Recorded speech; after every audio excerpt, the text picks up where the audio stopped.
Good morning, ladies and gentlemen. We would like to start on time this morning. I want to thank you all for being here with us. I know many of you had a late flight in, but I'm going to kindly ask you to please begin taking your seats so we can get started on time. We also have the media online with us. We have over 130 media houses covering this morning's opening ceremony.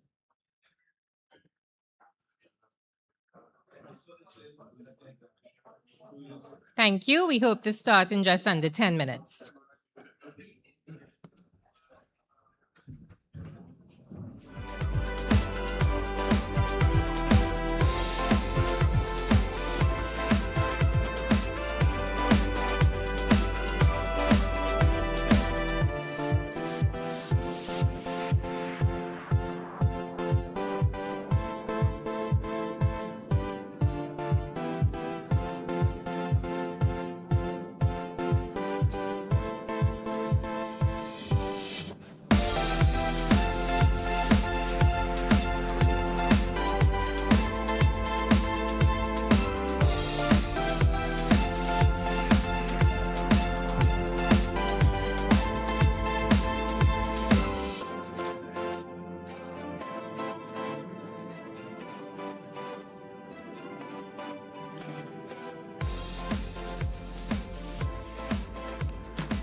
Good morning again, ladies and gentlemen. We would like to get started now. I'm so happy that the room is nice and bubbly. It means a lot of connections are being made. First off, we'll have our security briefing.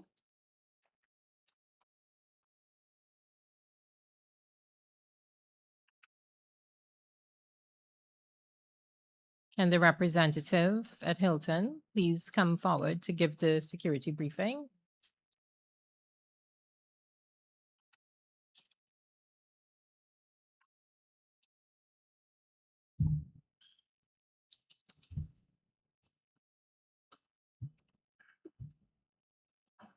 Good morning.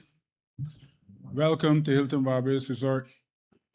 My name is Rodney Rose, and I'm a member of the Hilton security team. It's my pleasure to brief you on our emergency and evacuation procedures. In the event there is an emergency, you will see a strobe light. This is a white flashing light. The light will be accompanied by an audio. The audio will notify you that there is an emergency and will ask that you evacuate the building. At this point, you will exit the building and you will proceed to the emergency evacuation assembly point, which is located in the car park. If you are on the floors and the evacuation order has been given, you will not use or attempt to use the elevators. If you are on the floors and there is an evacuation in progress, you will not use or attempt to use the elevators. There are exit signs mounted in the corridors. Please follow these signs. The signs will guide you out of the building. You can then proceed to the emergency evacuation assembly point, which is in the car park. After an evacuation, you will not be allowed to re-enter the building unless security gives permission to do so. Ladies and gentlemen, there are a number of caution signs on display throughout the property. We ask that while you utilize the facilities, you pay special attention to these signs. Again, thank you for choosing Hilton Barbados Resort and continue to have a good day. Thank you. Ladies and gentlemen, we are in beautiful Barbados, so please stand for the national anthem.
Thank you. You may take your seats. The Honorable Minister Ryan Strawn, Minister of Finance of Barbados, the Honorable Minister Indar Ware, Minister of Agriculture, Food and Nutritional Security of Barbados, Honorable Minister Lisa Jawahir, Minister for Agriculture, Fisheries, Food Security and Sustainable Development of St. Lucia. The Honorable Althea Wiggins, Special Envoy to the Prime Minister's Office. Chargée d'Affaires at the Embassy, Ms. Karen Sullivan, Governors of Central Banks, members of Consular Global Solutions, members of the Acero Capital, members of MIC Create and Media Institute of the Caribbean, other members of the Government of Barbados, members of the Diplomatic Corps, sponsors, and specially invited guests, members and colleagues of the media, ladies and gentlemen, good morning and welcome. This is the inaugural event for the Caribbean Economic Forum, and we are launching in the year 2026 in beautiful Barbados. I want to start off by thanking all of you for being here. This is a very big step, and we must say hats off to our founder, Mr. Gregory N. Hill, and also to Clinton White. It was their brainchild, that particularly of Gregory, and somehow I got roped in. I am your MC and Executive Director of CEF, and I want to again warmly welcome you. Let us see what Caribbean Economic Forum is all about. It's time to launch.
Here we are, the launch of Caribbean Economic Forum.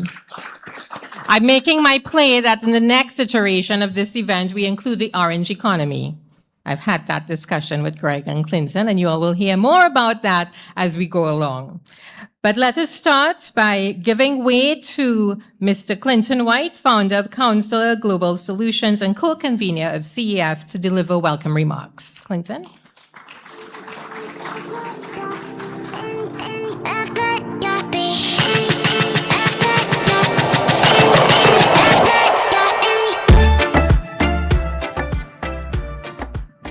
Well, I don't have to worry about Star Wars outdoing us on the opening. With all protocols observed, I do want to mention there was one correction. The Honorable Minister Endar Weir, Minister of Public and Private Investment of Barbados. Thank you as well for being here. So good morning, distinguished delegates, esteemed colleagues, partners, and friends from across the Caribbean and the world. Welcome to Barbados, or as I used to say when I lived here, welcome to BIM.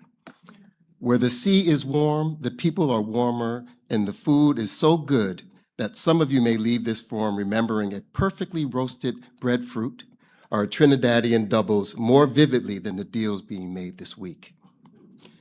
Now, for those of you that have never had a proper doubles, you know that it is a masterpiece of Caribbean innovation.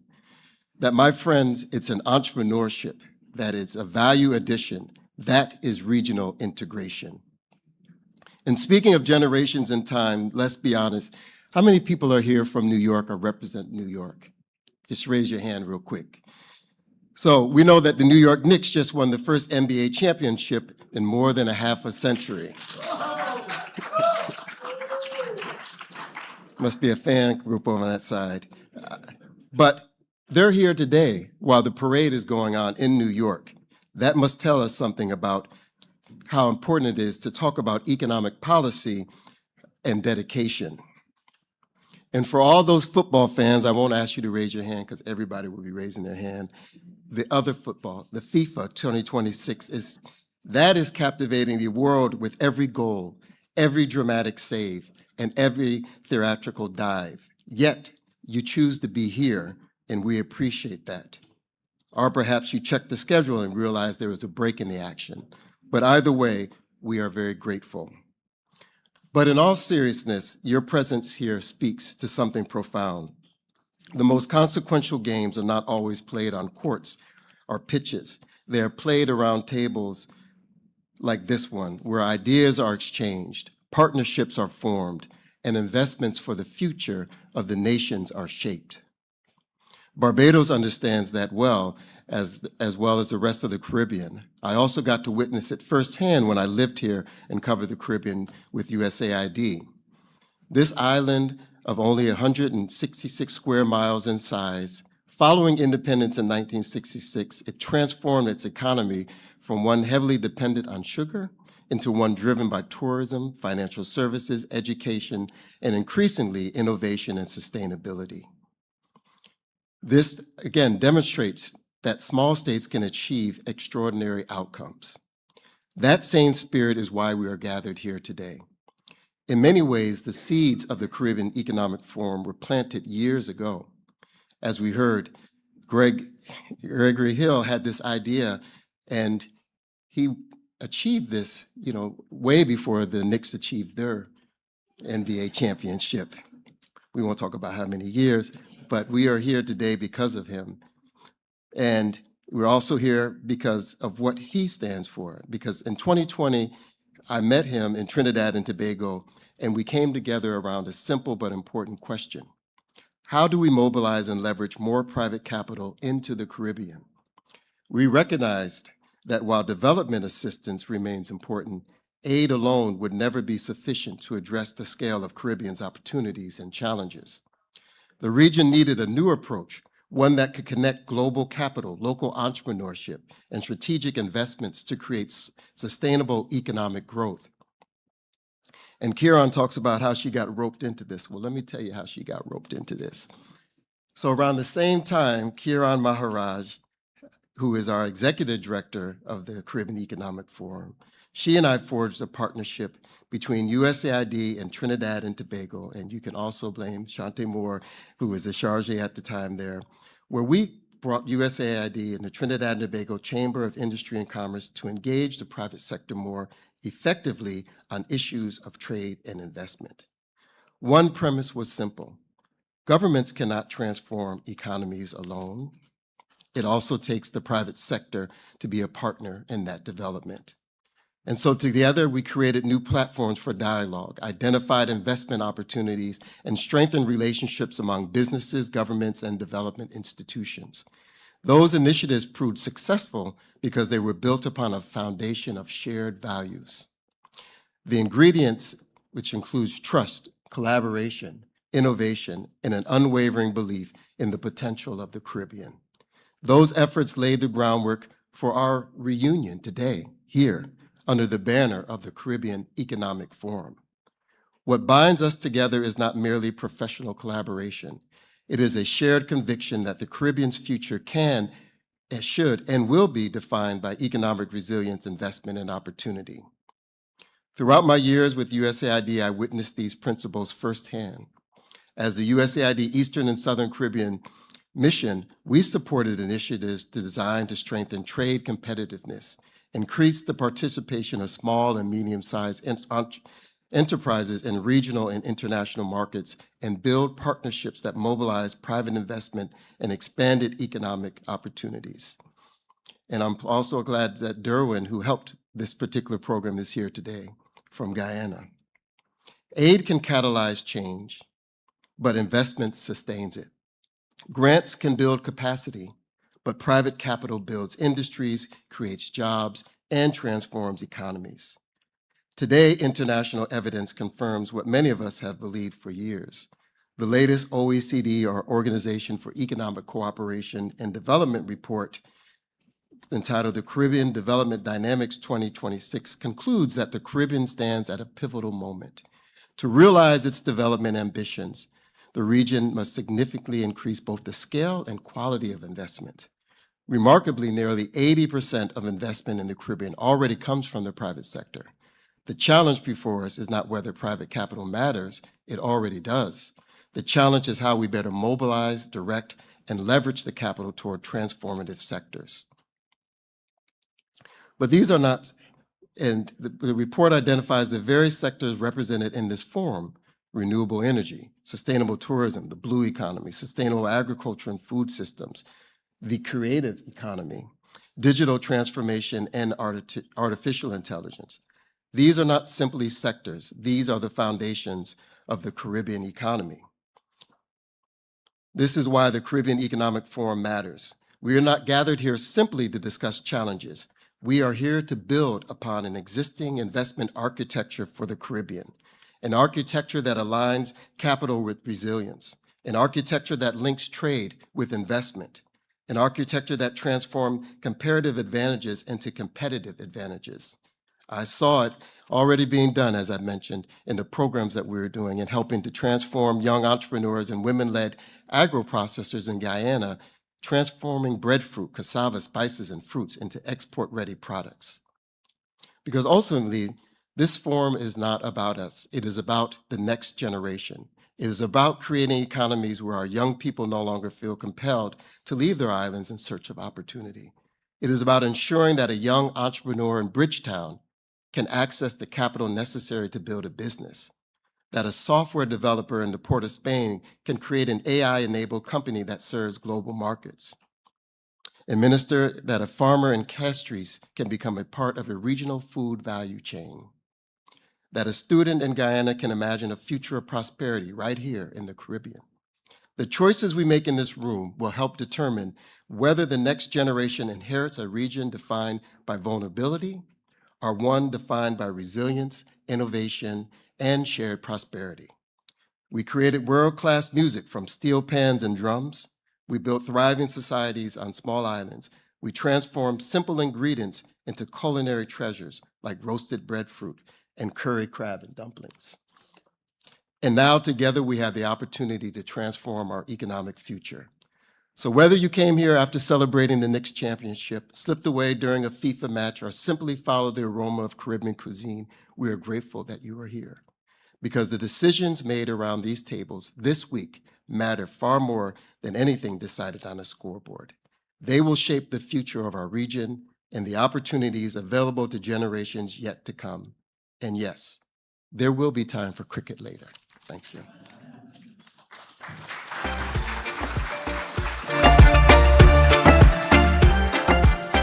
Thank you, Clinton. The one thing I know about the next gentleman, next speaker, is that he's always been very focused. I've known him since I was 17. He hasn't changed. And he's always fun. And if you all saw a day 3 added, fun, fun, fun. But he's going to tell you about the serious side of things this morning. I'd like to welcome our founder, Gregory Hill, to the podium on your left, sir, to give your remarks.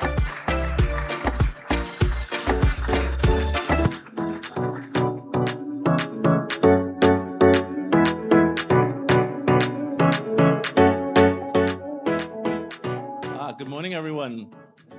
All right. All protocols observed. So welcome to Barbados and welcome to the Caribbean Economic Forum, finally, some 20 years later. On behalf of the leadership team of the Caribbean Economic Forum, the Acero Capital team, it is my distinct privilege to welcome each and every one of you to what we think is a defining moment in our economic trajectory for the Caribbean. Let me be entirely blunt and straightforward up front. This is not another conference.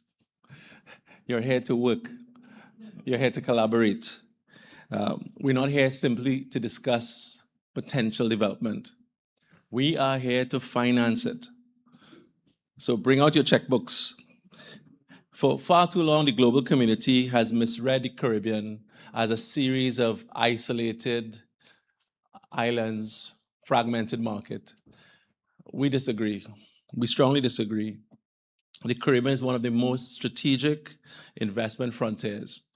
We stand at the crossroads of global trade routes, from world-class tourism assets and expanding logistics corridors to rapidly maturing digital economies, a vast blue economy, and a population that is educated, entrepreneurial, and globally connected. Our potential is undeniable.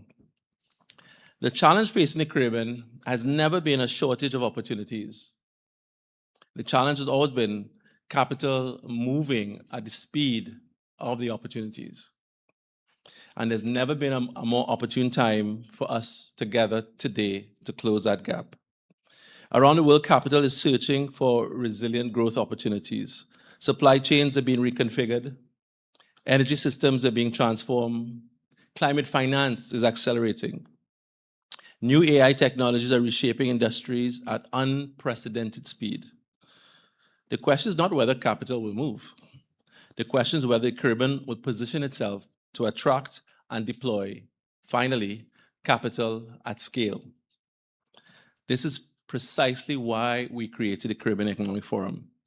Our objective is singular: to bring governments, investors, banks, DFIs, project sponsors together in one room and turn dialogue into actual deal flow. The Caribbean does not need another decade of diagnostic reports. The Caribbean does not need more talk. We need execution. We need projects that actually reach financial close. We need capital migrating from balance sheets into productive Caribbean assets. We need partnerships that outlast the conference room. Over the next 2 days, our focus will center on 4 pillars that will shape the next generation of Caribbean growth: energy transition and resilient power systems, climate resilient infrastructure, including water security, transportation, modernization of our ports, food security and agriculture modernization, and the blue economy, our region's most vast and under-financed frontier. These are not merely development priorities. They are potentially high-grade, quality investments that are bankable. Increasingly, there are opportunities that align perfectly with global investor demand and shifts. Institutional sustainability mandates are changing and are more focused on sustainable practices and sustainable investments. And long-term capital is looking for sustainable capital to invest, sustainable projects to invest in. But rewriting the financial future of the Caribbean requires a new architecture. And yes, whenever you build something, you may meet resistance. They may call us disruptors. I'm comfortable with that. Why, you may ask? Because the current speed of execution is not acceptable. Governments cannot do it alone. And this is why top regional private sector CEOs chose to be with us today. Regional commercial banks cannot do it alone. This is why Wall Street showed up for the CEF to provide global capital support, notwithstanding the celebrations in New York at this point in time. Multilateral institutions cannot do it alone. They need to mobilize private capital. Private capital can't do it alone. Therefore, it is clear that the future belongs to integrated partnerships. That means unlocking sovereign capital to create increased market access. It means deepening the debt markets and the equity markets for the Caribbean. It means scaling highly effective public-private partnerships, mobilizing diaspora capital, and expanding private equity and private credit participation. And critically, it means utilizing innovative blended finance structures that can de-risk investments and attract private capital at scale that the region has not seen before. Here, the role of the MDBs and the DFIs is pivotal. Every dollar that an MDB or DFI mobilizes must generate a significant amount of private capital to support that. Moving forward, the success of development banks must also be measured by how much private capital they actually mobilize and the capital is actually deployed into projects. This is the multiplier effect that our economies deserve. This is the multiplier effect that we must demand. At ACEROCAP, our mission is to help build that bridge between sovereign ambition and global capital. And we think that we've achieved that here today. The Caribbean Economic Forum was born from a simple belief that the Caribbean possesses extraordinary opportunities, but too often the right projects, the right capital, and the right decision makers are not sitting in the same room. Over the next 2 days, we intend to specifically change that. In this room, we have governments, investors, commercial banks, development institutions, project sponsors, and advisors representing every part of the capital stack. Ladies and gentlemen, the balance sheets represented in this room today cumulatively amounts to $25 trillion. I think that deserves a bit of a round of applause.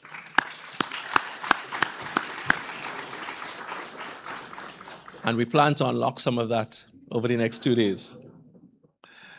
More importantly, we have the decision makers right here in the room. People who can move projects forward, people who can allocate capital. Over the next 48 hours, I ask for your candor, your boldest ideas, and your willingness to collaborate. But above all, I would like to ask for action. Success will not be measured by the elegance of our speeches today.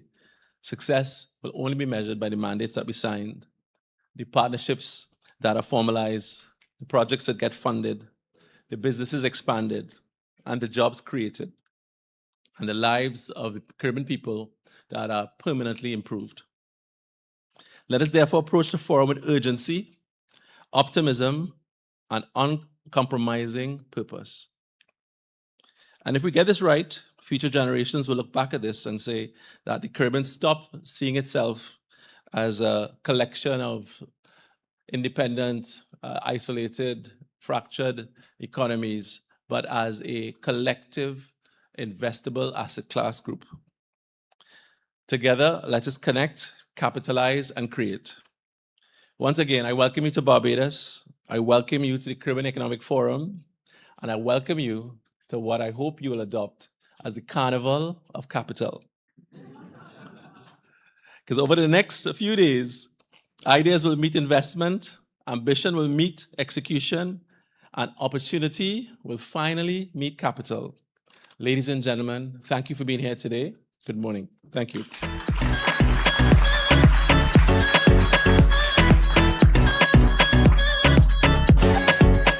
Thank you, Craig. When we set out on this journey, we were looking for partners, and I want to tell you all that Invest Barbados came on as our headline partner. They're doing a wonderful job. I mean, I think if they could have snapped the map of Barbados and Invest Barbados everywhere, they would have. But I want to acknowledge our their CEO, Kay Greenwich. Kay, I always said my CEO. I almost did that, imagine. But I also want to acknowledge as well, Chairman of Invest Barbados, who is here, Mr. Jeremy Ners. Thank you, sir, for joining us this morning. And of course, the line minister responsible for Invest Barbados is the Honorable Indar Ware, Minister of Public and Private Investment, who has made time for us. So I invite you to the podium on your left to deliver remarks.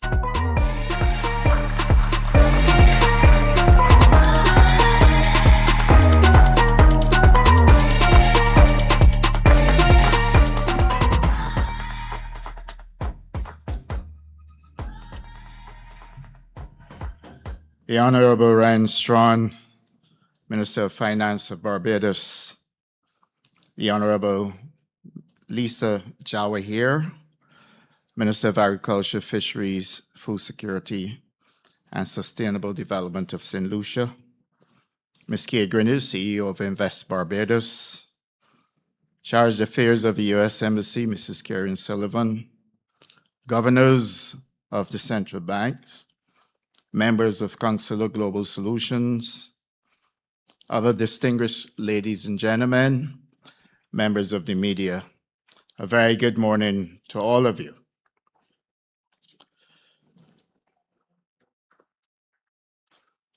On behalf of the government of Barbados, it's my distinct pleasure to welcome you to Barbados and to the inaugural Caribbean Economic Forum.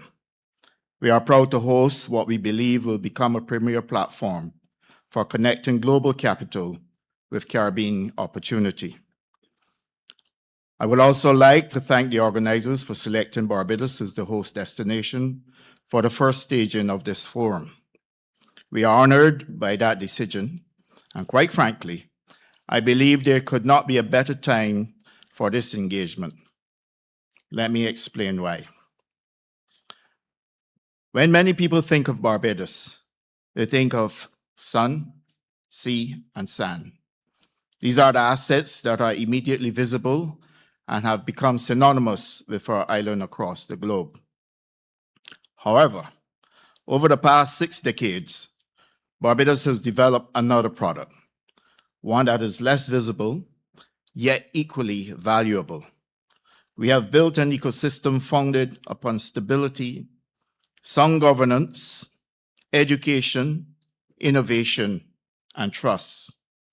These are the pillars that provide investors, entrepreneurs, and businesses with the confidence to establish, expand, and prosper in Barbados.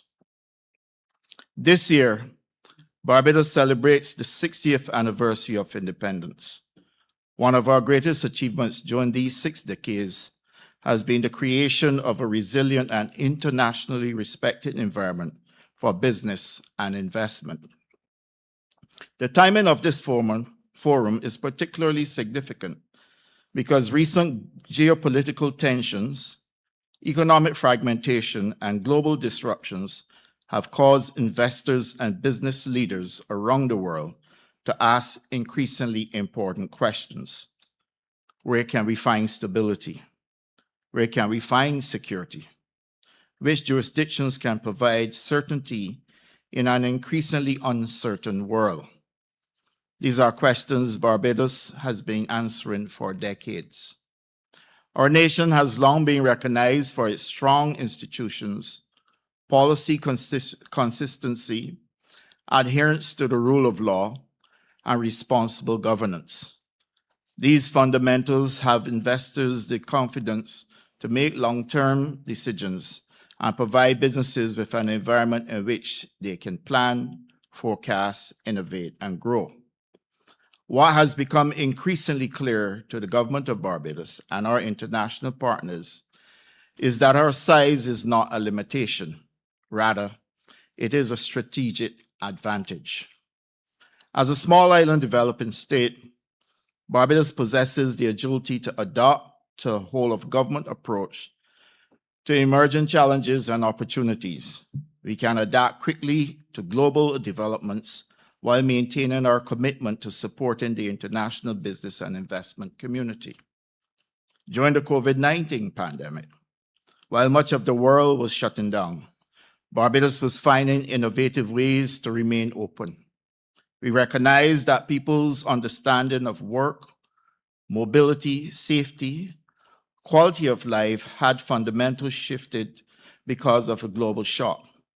In response, Barbados became one of the first countries in the world to introduce a 12-month remote working visa through the Barbados Welcome Stamp program.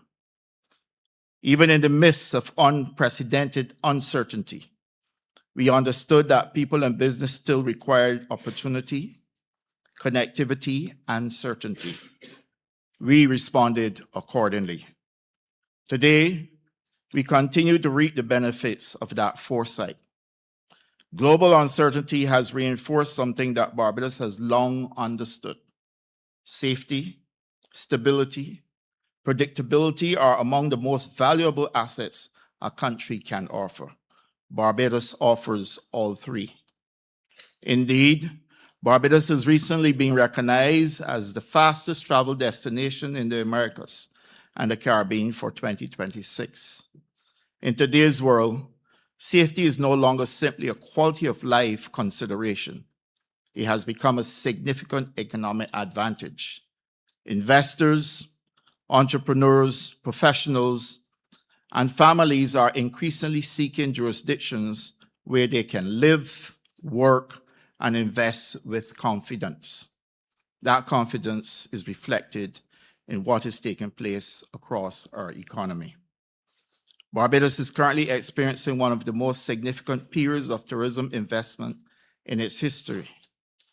Within the last year alone, we have an unprecedented number of hotel developments on the way simultaneously, representing well in excess of US $1 billion in investment, and I want to tap into those balance sheets for more. This level of activity sends a powerful signal of international confidence in Barbados as a destination for investment and growth. At the same time, we continue to modernize our business environment. Only last week, Barbados implemented the region's first national payment system, making transactions faster, more efficient, and more accessible for businesses and consumers alike. It is another demonstration of our commitment to creating a modern and competitive environment where commerce can flourish. Recognizing these opportunities and the increasing importance of investment facilitation, the government of Barbados established the Ministry of Public and Private Investment earlier this year. The ministry was created with a clear mandate to strengthen investment facilitation, deepen public-private partnerships, and ensure that investors experience a seamless pathway from initial interest to successful implementation. In that regard, it is only fitting that Invest Barbados, our national investment promotion agency operating under the auspices of my ministry, has found a natural partner in the Caribbean Economic Forum. The forum aligns closely with our vision of showcasing the strengths of Barbados and the wider Caribbean while creating meaningful connections between project sponsors, entrepreneurs, financiers, and investors. At its core, this forum is about bringing people together to unlock opportunities, forge partnerships, and generate investment outcomes that will benefit our region for years to come.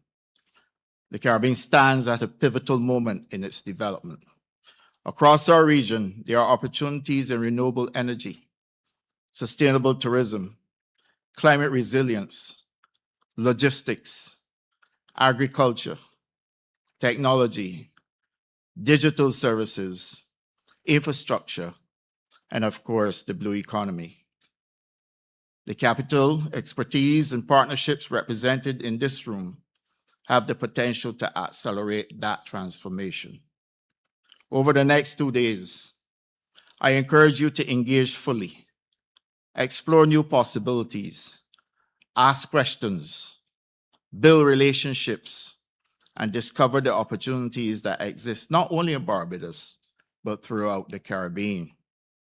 Most importantly, I encourage you to enjoy Barbados, visit our beaches, meet our friendly people, experience our culture. And if this is your first visit, I encourage you to enjoy a glass of authentic Barbadian rum. In fact, if you've ever enjoyed rum anywhere in the world, you have already experienced a small part of Barbados, the birthplace of rum. I drink it with pleasure. But above all else, let us do good business together.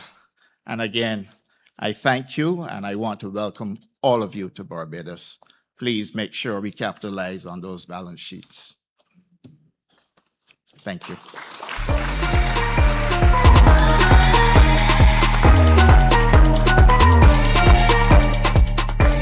Thank you, Minister. And Gregory wanted us to ensure we got everyone to understand rum. So we have Mike's rum punch here later today, and he will be sharing that rum punch for everyone. So thank you for that. I also want to acknowledge and thank some of our other key sponsors, our premium sponsor, Ansa McCall, and our strategic partner sponsors, Guardian Group and Scotiabank. Thank you for being here and for being part of giving boost to the Caribbean Economic Forum. We will now have the Honorable Ryan Strawn, Minister of Finance of Barbados, to deliver remarks. Minister.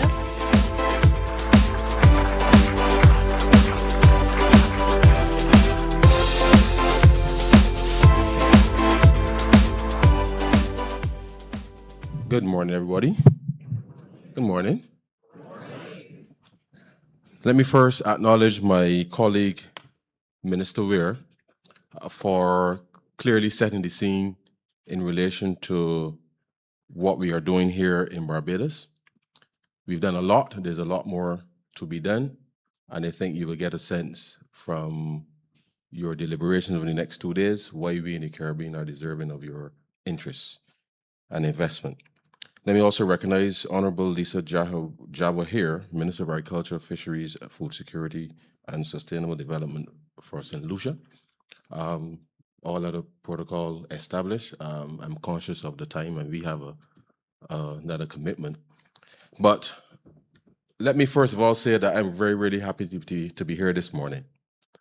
And I must first start by saying, Gregory, that whilst I am an unapologetic regionalist, I cannot allow you to come into the heat of crop over and brand this as the carnival of capital. But seriously, I understand the intent, but as regional investors, Barbados has a mandate with respect to the Caribbean single market, the CARICOM single market and the economy. And as a lead on that, forums like these play a critical role in making that a live reality for our citizens, whether as businesses or individuals seeking to survive in this world that is becoming even more interesting. And I'll leave that there for the moment. But here's our reality in the region. We have relatively high savings rates across the region, but the rate of return is perhaps less than half of that of persons in North America and Europe. And therefore, it is important that whilst we recognize the opportunities for investment and we want to leverage those balance sheets that are here today, we want to implore you that we have to work alongside the regional institutions to mobilize regional savings and investment such that our Caribbean citizens can yield the same return or similar return as those in other jurisdictions. Because we would have failed our citizens if that mechanism for economic enfranchisement, given our history in this region, we would have failed them. And therefore, it is important as policymakers that we set the right environment that allows investment to flow in and out as freely as possible. But that investment can't flow in and out freely without bringing the average citizen along their own development path. Generating wealth and having that wealth transferred from one generation to the next is important as part of the resilience building for the Caribbean. And whilst Barbados has advocated for climate change and for the reform of the international financial architecture, we must now make sure that everything we do must be deliberate, intentional, and I know intentional asset management is here. Intentional and deliberate, because our citizens' future, the Caribbean's future, relies on us creating the right ecosystem to attract the right partners to work alongside our people. There's a wonderful set of talent in the Caribbean, and we must allow that talent to be unearthed, which requires resources. And I think that we have it within us, Gregory, to make this happen. Now, this is my third engagement this week dealing with matters such as these. On Tuesday, I had the opportunity to work with CAFA and the private sector dialogue right here in Barbados, focusing on what would be the right financial arrangements for various businesses in Barbados, given that Barbados has now become a full member of CAF, to unlock some of the very projects that you guys are going to discuss here today.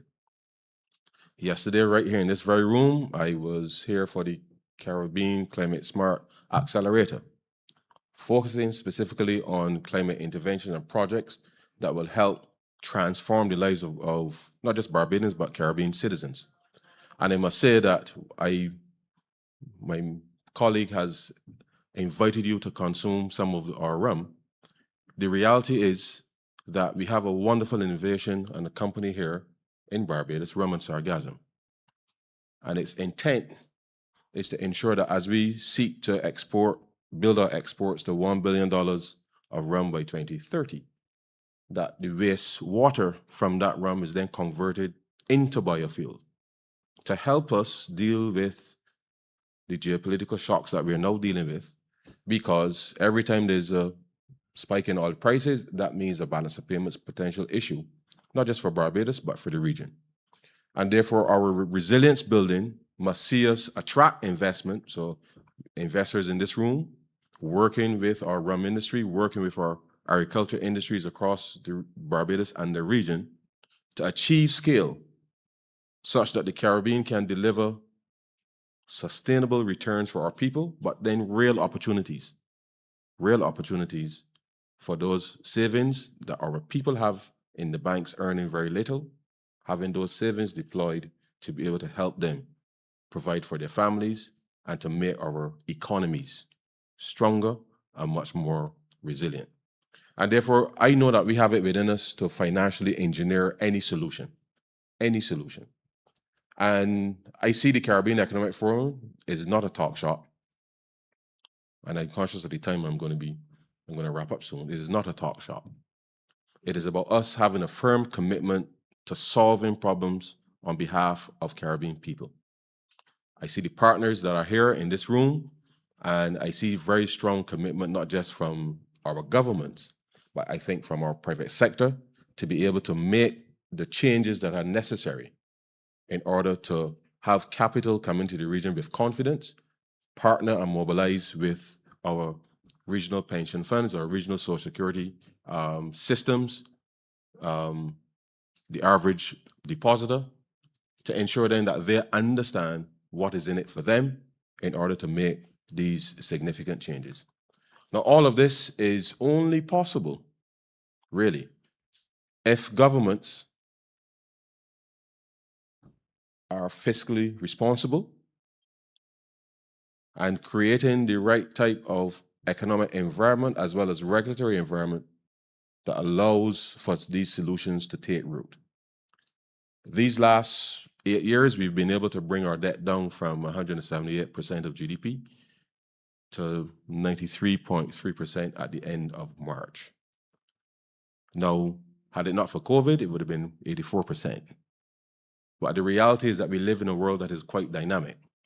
And therefore, the solutions that we want you to be able to engineer must also help governments create as much fiscal space in order to invest in the very things that create those safe assets that allows the multilateral development banks, the private capital, as well as the philanthropic space to be able to crowd in to help solve some of these problems in our region.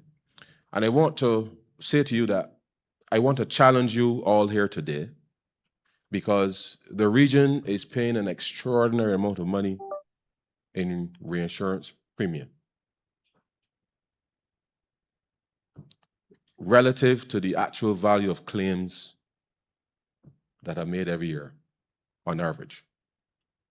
And therefore, that capital is leaving the region and not being effectively deployed to deliver for our people.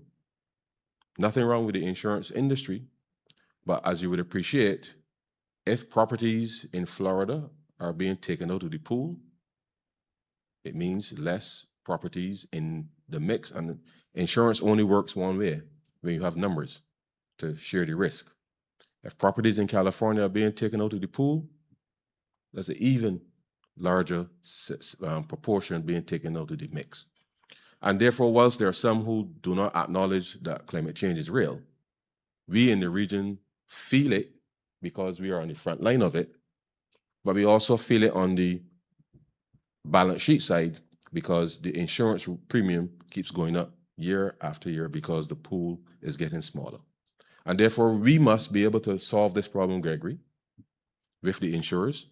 The governments are focused on getting this solved because it is important that we understand that the building of resilience within the region also helps to attract more capital to the region. And therefore, investing or redirecting these insurance premium will be critical for unlocking more investment into the region, solving some of the critical issues that we have to solve with energy, with water, with transportation, you name it. And therefore, that is the challenge that I put to this forum today, in that not just focus on the deals that you want to make today, but we have to invest in this Caribbean for the next 100 years.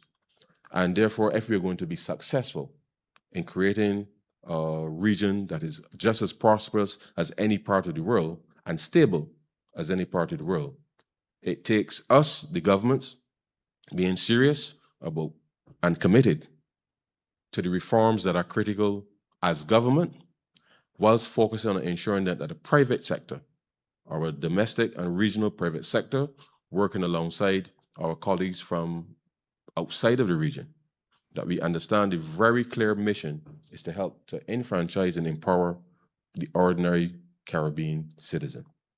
And therefore, this is at the center of what we are focused on as part of the Bridgetown Initiative when we talk about reform of the international financial architecture, because every citizen, wherever you are in the world, should have the right to a similar rate of return for the same amount of effort and dollar that you've earned.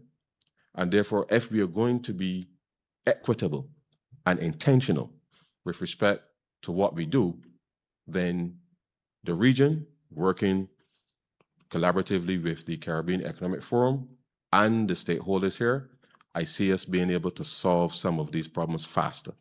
And therefore, whilst governments may have limited fiscal space, how we work together through a range of PPP arrangements and others can help us do things off balance sheet, such that I don't have to worry about or lose any more here trying to figure out how to finance government's program. And therefore, ministers of finance across the region face almost on a daily basis crises based on decisions not made in any of our parliaments, but outside of the region. And therefore, the collaboration I'm asking of you all here today is critically important with respect to helping us to be able to shape a future that is bright for our Caribbean citizens and a future that is sustainable and supported. And therefore, I want to say to Gregory and your team, thank you very much for convening this important session. The fact that it is in Barbados it warms my heart. But I say to you, I will come wherever the next one is held, because as a region, we must support each other. And in supporting each other to solve these problems, it means then that we can demonstrate to our young people that there's hope in this region. And there's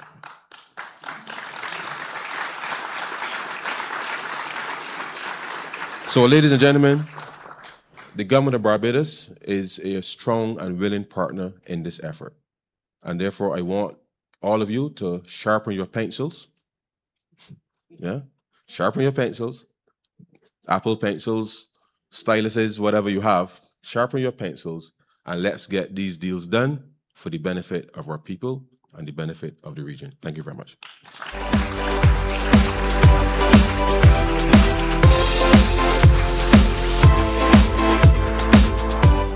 Thank you very much, Minister. Folks, we are moving swiftly into the other elements of our opening ceremony this morning by starting with our first engine room session, we don't have panel sessions, we have engine rooms. These are designed to be think tank sessions and discussions with some of the most senior minds. And we are going to start with the ministerial cap table. And I would like to invite all of the panelists onto the stage. I'll start with our moderator, Greg Hill.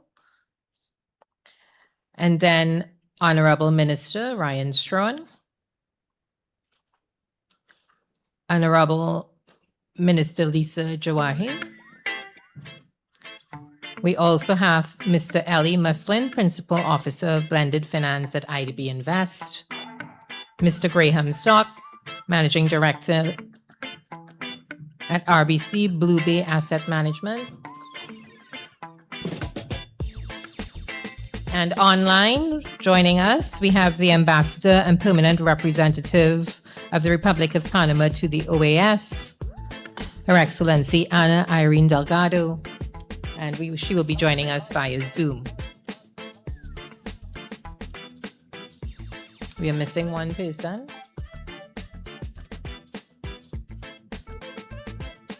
Is Mr. Stock in room? Graham is online? Okay. So do we have him online? Mr. Graham Stock?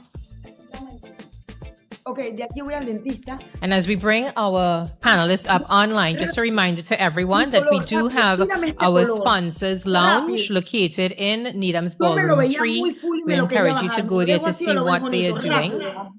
A mí me gusta. Okay, we're getting Dime la some verdad, porque le audio. tenía que decir a la mujer esta que no venga. No, me gusta. Que no me lo bajen más o chocolate, no. No, se ve bonito. But no video. Sí te Gregory, gusta, can I ¿verdad? ask you to take the lead now to ensure that they are connecting with your audio? Ahorita que no me lo toquen mejor. ¿Ah? No. It's Hello? on? Hello? Can we? Yes. All the mics are hot on the No me stage lo ven now. mejor. They're all Porque a mí on. no me gusta. Y esto me van a tomar And now muchas we will fotos get the más. video up for both our panelists. All right, good. Let's just kick off the engine Aquí room. se ve mala. And we do have two participants on virtually that were Okay. unable to come in physically, but we're delighted to have them not the same. As Minister said earlier, the region has a significant amount of opportunity, and the challenge is converting that opportunity into investable transactions that can go to market. Across the region, we see tremendous potential in infrastructure, renewable energy, logistics, tourism, digital transformation, food security, and climate resilience. Yet many countries continue to face significant gaps between getting the capital that they need and executing on these projects that are critical for their countries. Investors today are not simply looking for growth stories. They are looking for certainty, transparency, strong institutions, predictable regulatory environments, and well-structured projects that can absorb capital efficiently. So, what does it take for a country to compete successfully for global capital in an increasing competitive world? So my first question is to Minister. Mr. Strong, Barbados has become increasingly recognized for its leadership on climate finance and sustainability. From your perspective, what reforms, climate finance innovations, or policy decisions have had the greatest impact on investor confidence in Barbados? Thank you very much, Gregory. In a nutshell, as I mentioned in my remarks briefly, the key thing is fiscal responsibility. So if we are going to convince people to put money in Barbados, we have to be able to demonstrate that we, can manage our resources responsibly. And therefore, that is one of the key things I would say that is fundamentally important to the process. Now, having established one of the advocates under the Bridgetown Initiative for the establishment of the Resilience and Sustainability Trust at the IMF, we then focus on how do we use liability management within our debt profile to do a few key things. So we have in place now a debt for nature swap, which is focused on dealing with our marine spatial planning and biodiversity within the marine space. Coupled with that, we've been able to execute a second debt for climate swap, which is now utilizing or being able to upgrade our Bridgetown, our South Coast Sewage Plant to tertiary, because Barbados is a water scarce country, and is also connected to the marine environment because in the past the effluent was being discharged into the marine environment. So there's a certain policy coherence with respect to what we are doing internally to be able to unlock resources to say these are our climate credentials. We have established in 2024 a climate investment plan, which identified some 11.6 billion US dollars in both public and private investment that we believe will help Barbados become climate resilient by 2035.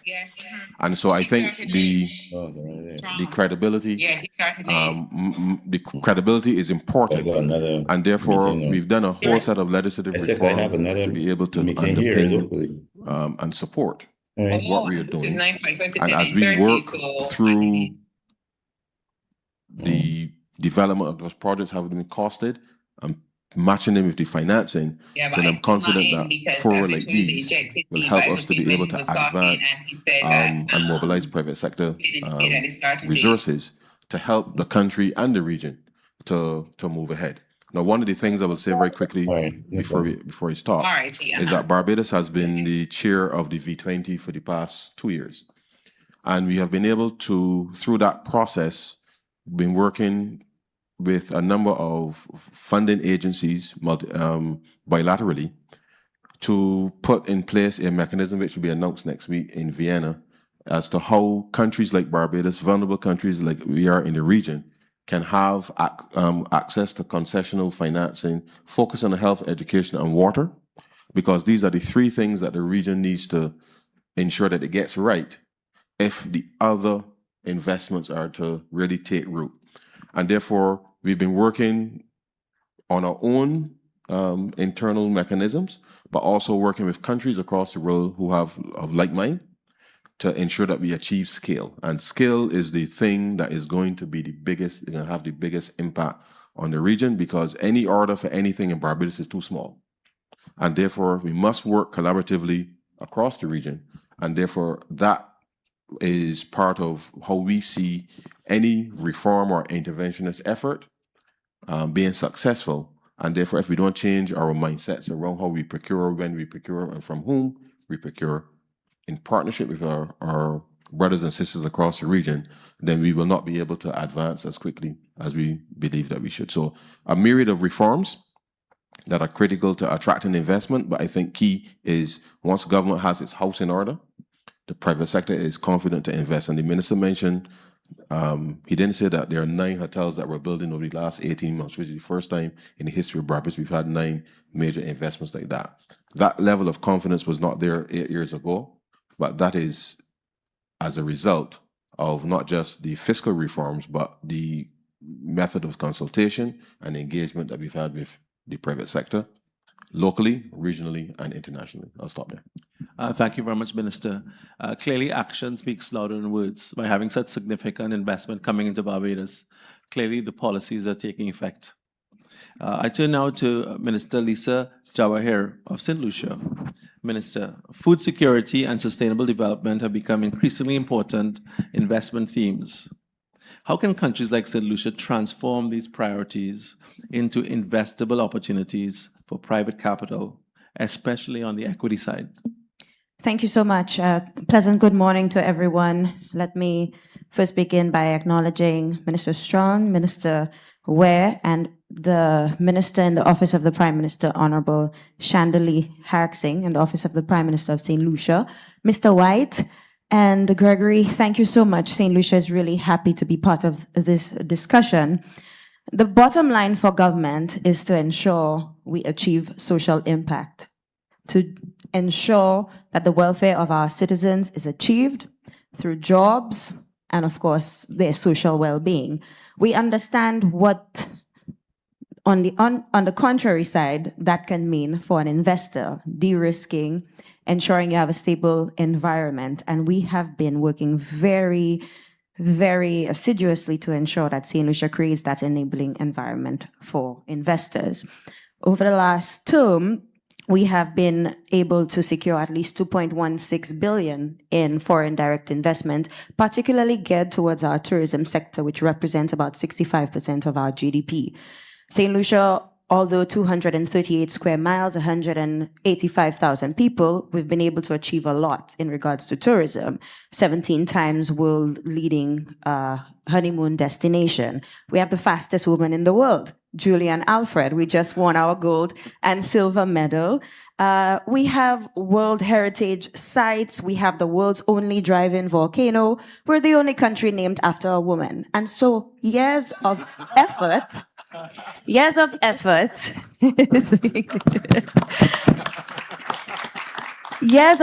in investing in a sector to capitalize on our beauty has really done well for us.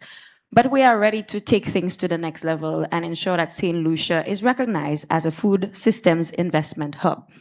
What that means for us is moving away from not entirely engaging in producing just raw commodities, but to scaling up to the value added. And we understand the impacts of climate change, what that means for our country when we endeavor to ship a container or a boat of bananas. By the time it gets to the other island, we have some challenges in terms of the quality. What we have recognized is, despite the fact that the bananas and other produce have a shorter shelf life, engaging in the value added is really where it's at, because we are bringing more money into the pockets of our St. Lucian citizens. Now, our food import bill is $564 million. That's millions of dollars that could be circulating in our economy. And as a result of that, because of the rich soil that we have, how often we've been able to engage in expanding our crop production cycles, we know that we can certainly do more and scale up not just scale up these raw commodities. So the climate is really ripe for that sort of investment. And just recently, we held an Ease of Doing Business forum. We brought all stakeholders together, the who of who in society, the government, the private sector. And the private sector had complaints about the government. Oh, the public sector is so difficult.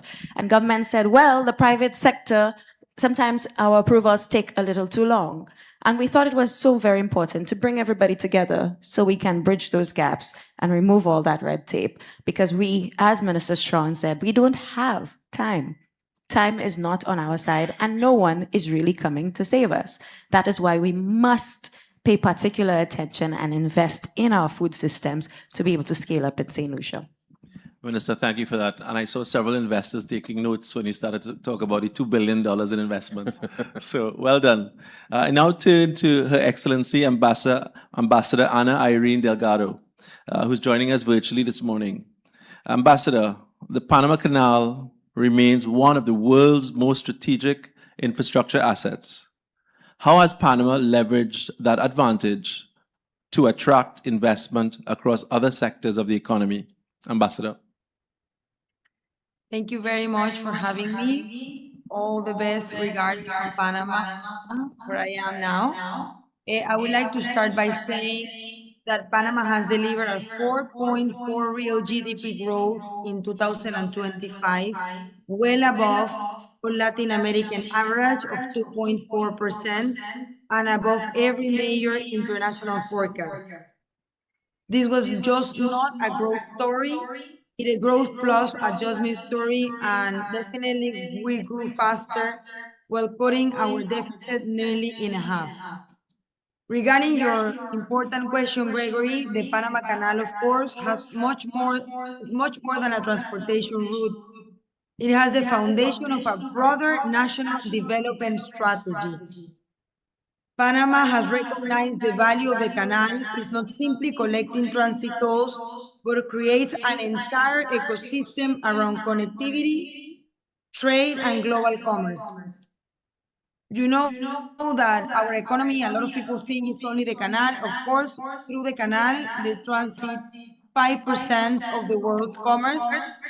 We have leveraged the canal to develop a world-class logistics platform that includes modern ports on both oceans, multimodal transportation networks, logistics parks, warehousing and distribution centers like the Colón Free Zone, where many Caribbean countries are constantly customers and many others.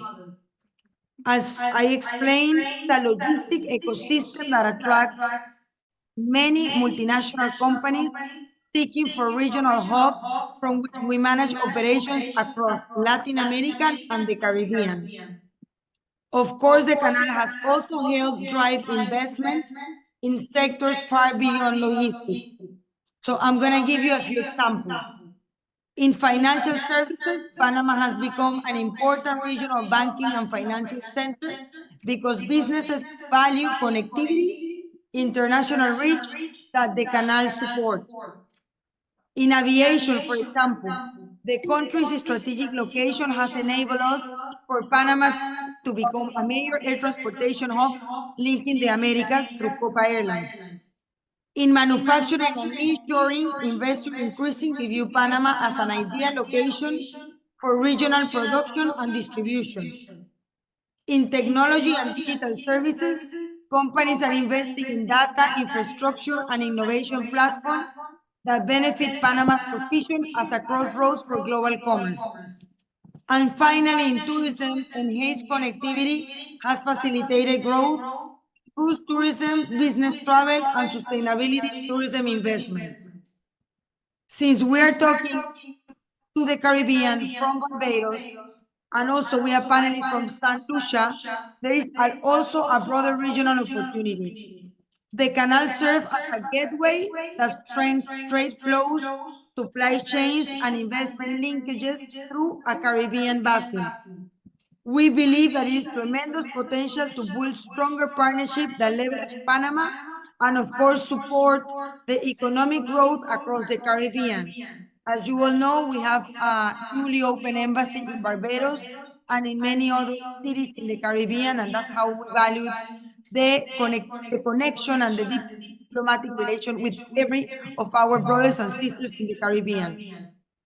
So basically, the not only an engineering marvel, it is the anchor for diverse investment ecosystem that continue to generate opportunities in logistics, finance, technology, tourism, energy, and regional trade.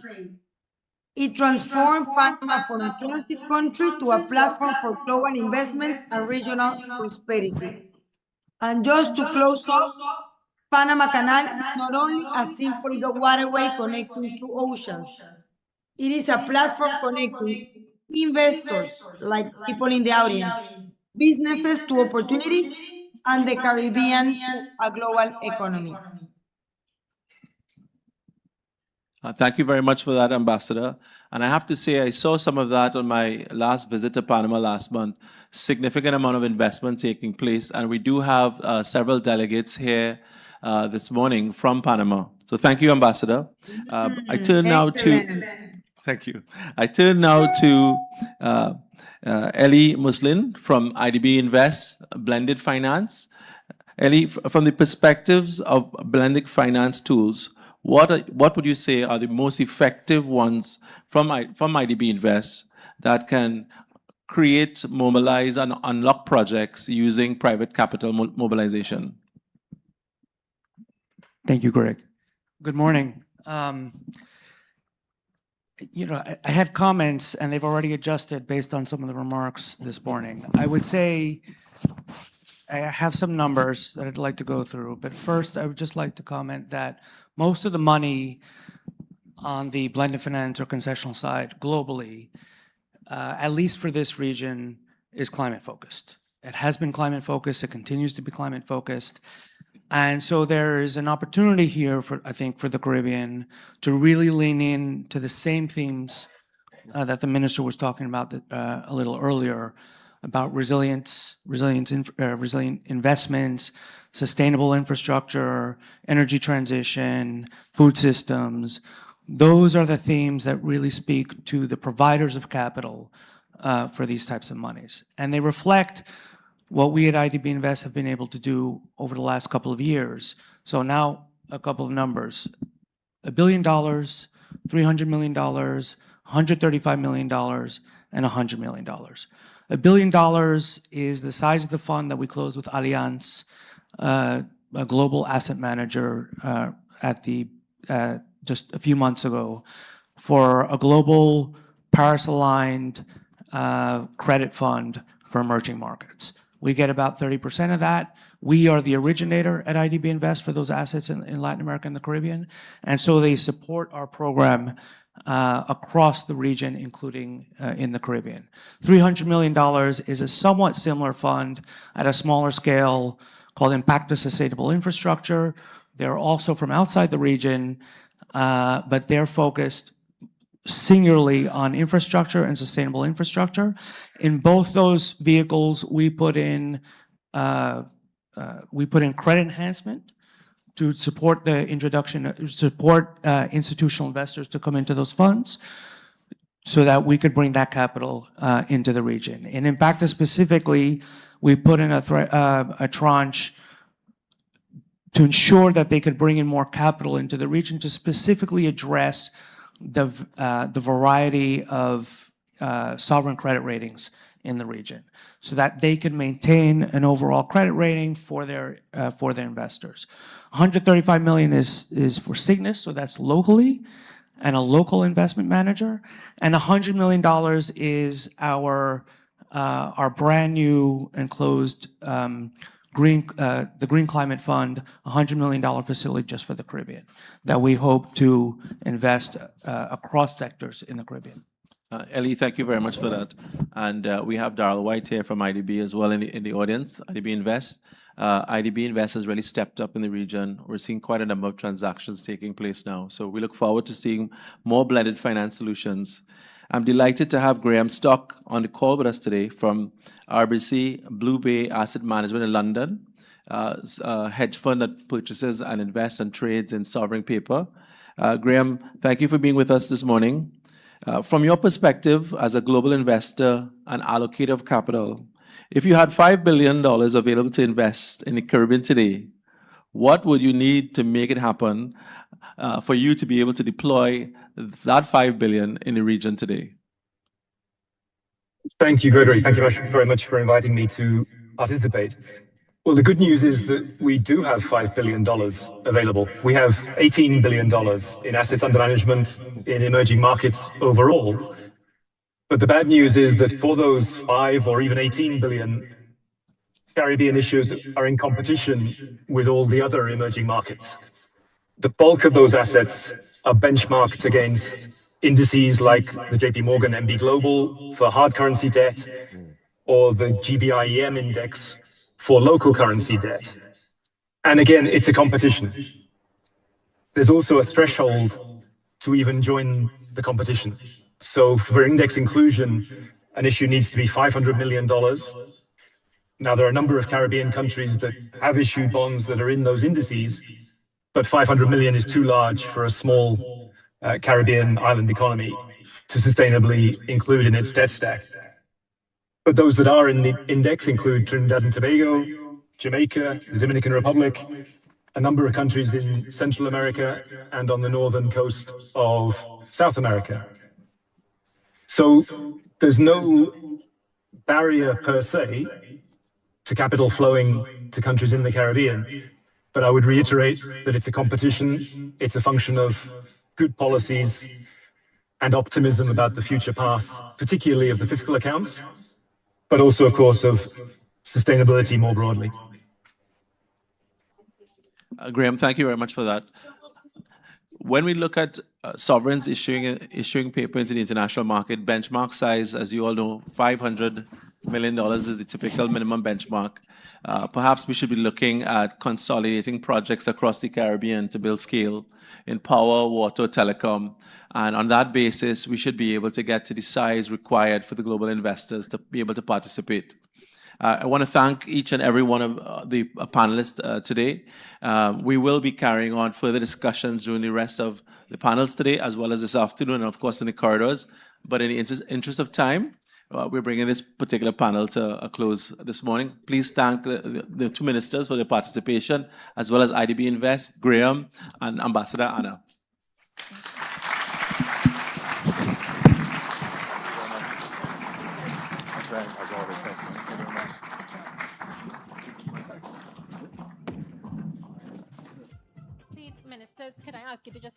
the stage 1 second for a photo, please. Yes, Ellie. Ellie, you too. Yeah, please. Photographers, quickly, please.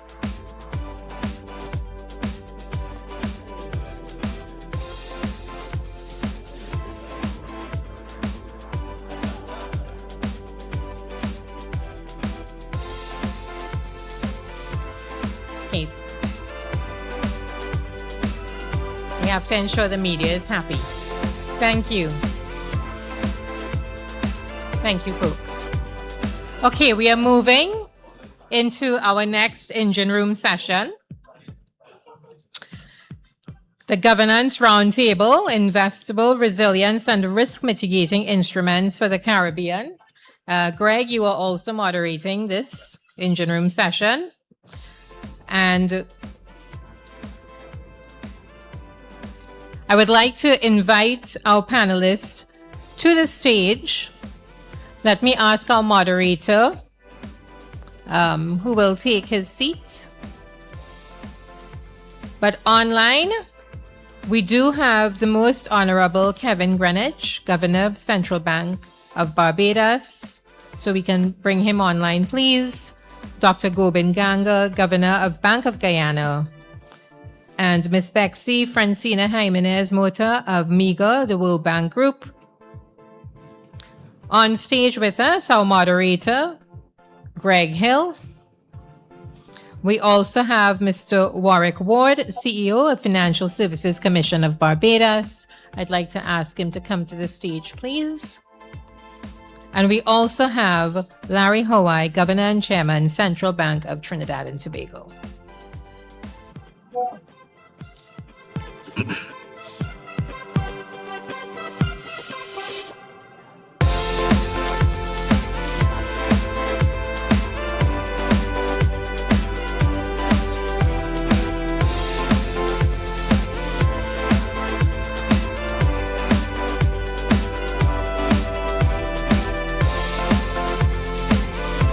And just to let everyone know that after this engine room session, we will be concluding the official opening. We will have our coffee break at that time. So our guests who joined us this morning can also take their leave. And Greg, are you ready now?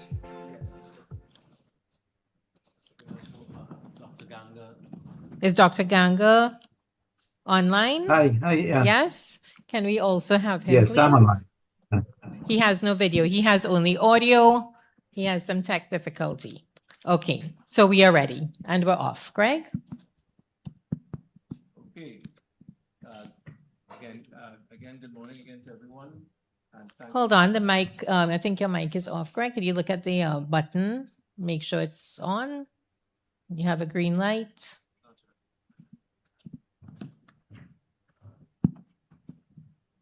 Hello? Right, there we go. All right, let's get cracking. Okay.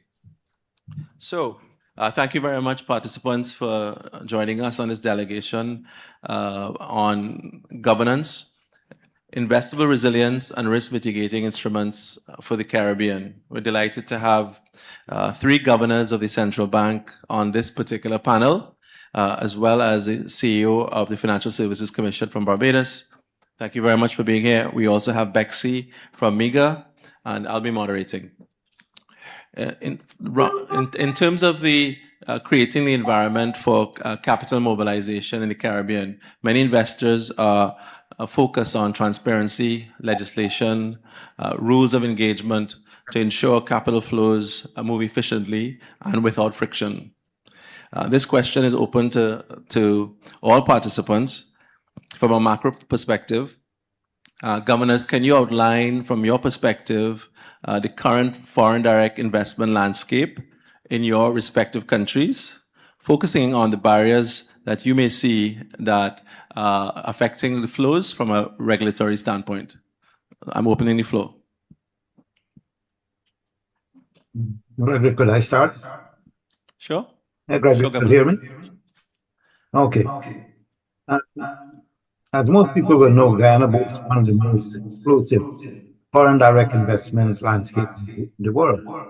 We had an average inflow that peaked at $8.3 billion annually Now, most of this massive capital inflow is primarily fueled by the country booming offshore oil discoveries. As you know, the FDIs have triggered unprecedented double-digit GDP growth. But what we have been finding is that the non-oil sector haven't been so lucky in terms of attracting FDI.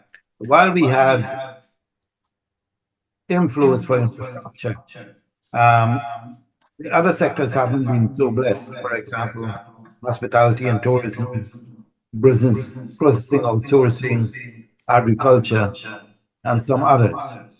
And this is largely because investors are sustainable and climate resistant investment opportunities. They really want to look for risk transfer guarantees. They want tax exemptions and other sorts of tax-free facilities. I'll stop here and give my colleagues an opportunity to state what is happening in their economies. Thank you very much, Governor. I open the floor to Governor Hawaii. Yeah, sure. Thank you, Gregory. Yeah, you know, Trinidad and Tobago is also a resource-based economy, and therefore the cash flows has been, the inward foreign direct investment has been relatively favorable for us over the years. In the last couple of years hasn't been so, but we're seeing trends that suggest this year will be much better. And as we go forward, we expect to have very significant and deep net foreign exchange inflows and net foreign direct inflows. Mainly, those will be attaching to the energy sector. We have Exxon, which is soon to start some kind of exploration and development work in the deep water.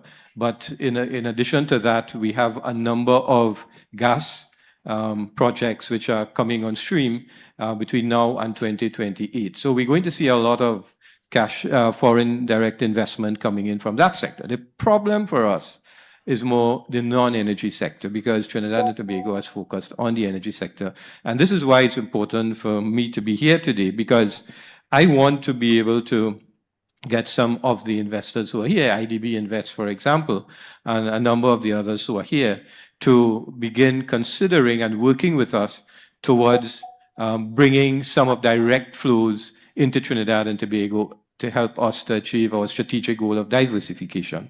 So, I mean, this year is also an appeal by me, leveraging Gregory's invitation to get, certainly in touch with investors who are here, lenders, as well as persons who may have projects, which can be derivatives of our gas sector. For example, there's not a lot of downstream investment in our gas sector. In manufacturing, for example, there's a lot of manufacturing that comes out of the gas industry.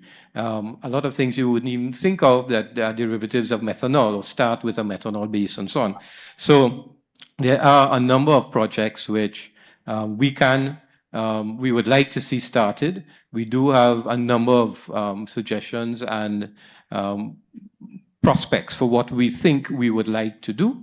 And we would certainly want to engage investors who are here for us to start a discussion. We're reasonable in terms of the rates of returns, with respect to the tax incentives and so on. So we're more than happy to carry that discussion forward. And I look forward to being able to talk a little bit more about some of the structures we might be able to talk about as we go about this panel discussion, Gregory, but I don't know what you know. Thank you very much, Governor. And you clearly put out a challenge to the investors here today. Ladies and gentlemen, I want to invite Governor Kevin Greenidge, the Governor of the Central Bank of Barbados. I want to thank the Governor for joining us. He just arrived in Egypt and is joining us. Governor, over to you. Hi, Gregory. Thank you very much. So from where I sit, I see the landscape investment in Barbados more positive than many assume. But it's also more demanding than it was a few years ago. As you know, investors no longer only look at the project, they look at the country, institutions, the exchange rate regime, the quality of regulations, and in particular the credibility of the policy framework behind it. On that test, however, Barbados is in a very strong position. At the end of 2025, we grew by almost 3%, continuing 1.7% in the first quarter of this year. Inflation has been below 1% throughout the period. And on the fiscal side, government sustained some primary surpluses averaging 4% GDP for the last 6-7 years. So in essence, the budget has been balanced. Our debt now is at 94.6%, used to be 178.9%, and it continues with a target of 6% by 2036. In terms of our national cushion, we have a reserve of $3 billion, which is roughly 26 weeks of import cover. And I say we did the capital market very successfully, and our ratings have been improved. So credibility from my side has improved. The investor interest is real, particularly in the energy transition, the blue economy, and in water security. But I won't pretend that this is easy. From where I sit as a regulator, I see three constraints that stand between the interests and the capital on the ground. The first one is scale. Many projects are too small on their own to attract large institutional capital. A single dissemination plant, a grid investment often don't meet threshold their pension fund needs. The second one is operation. Investors want capital, contracts, permits, governance, risk allocation, and data. And too often, not only in Barbados, but in the region, we present good ideas way before they become investable transactions. And the third constraint is the climate risk. The very sectors we must invest in, water, energy, the ports, agriculture, coastal resilience, those are the sectors that are most exposed to physical risk. So as ministers, integrated insurance and de-risking have to be designed early at the start, not added into the project end. Final thing we say, that's our role as a central bank. It's not to pick projects or to add debt to the sovereign balance sheet. Our role is to create conditions that make investments credible. And in my view, that's what we're doing. And that's exactly where MIGA, for example, MIGA guarantees, liquidity insurance, denny financing, and the credit enhancement will come in. They don't replace sound project economics, but they allocate risk more efficiently and have to reduce uncertainty, help to lengthen tenures, and to bridge that gap between private capital bringing it into projects, making it viable. But that kind of capital is still hard to finance in small climate economies such as ours.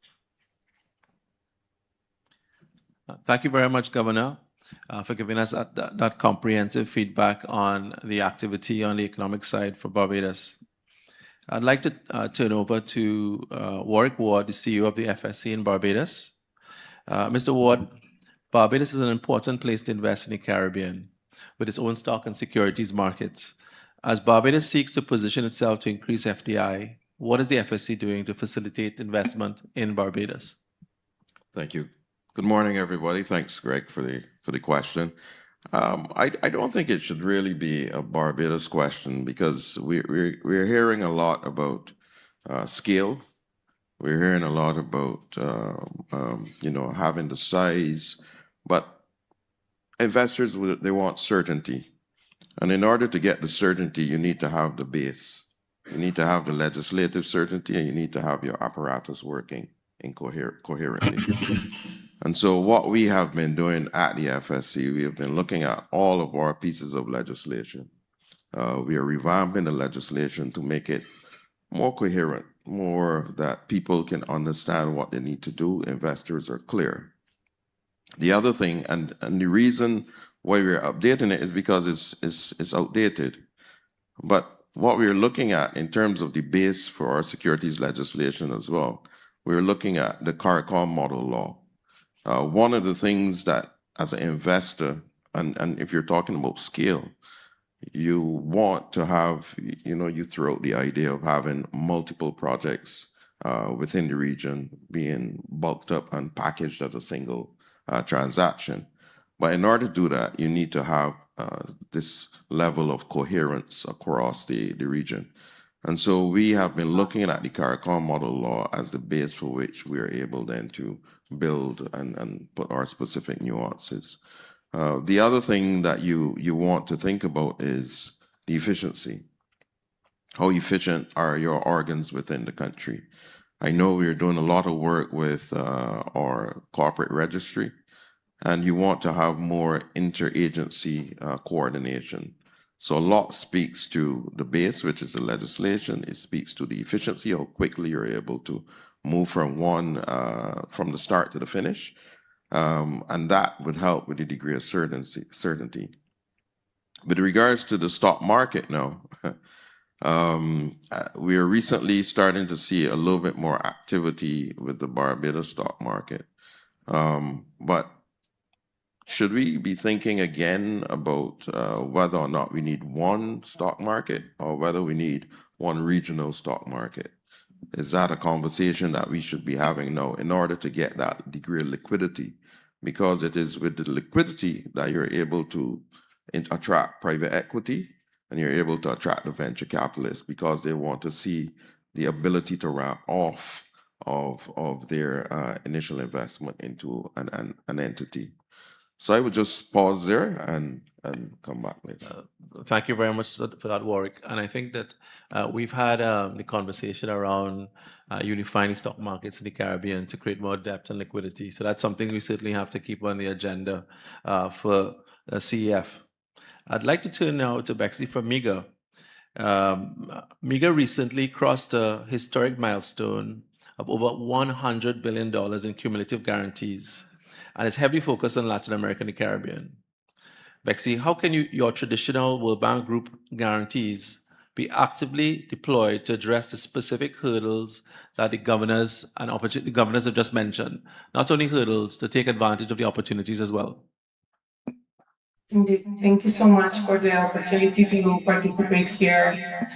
I think it's clear not only from the participation that we have been able to see from the room, but also from the interest that there's not a shortage of appetite for the Caribbean. There's actually a shortage of comfort. It's how do we allocate effectively risks, both to incentivize private sector, but also to unlock new opportunities in the region.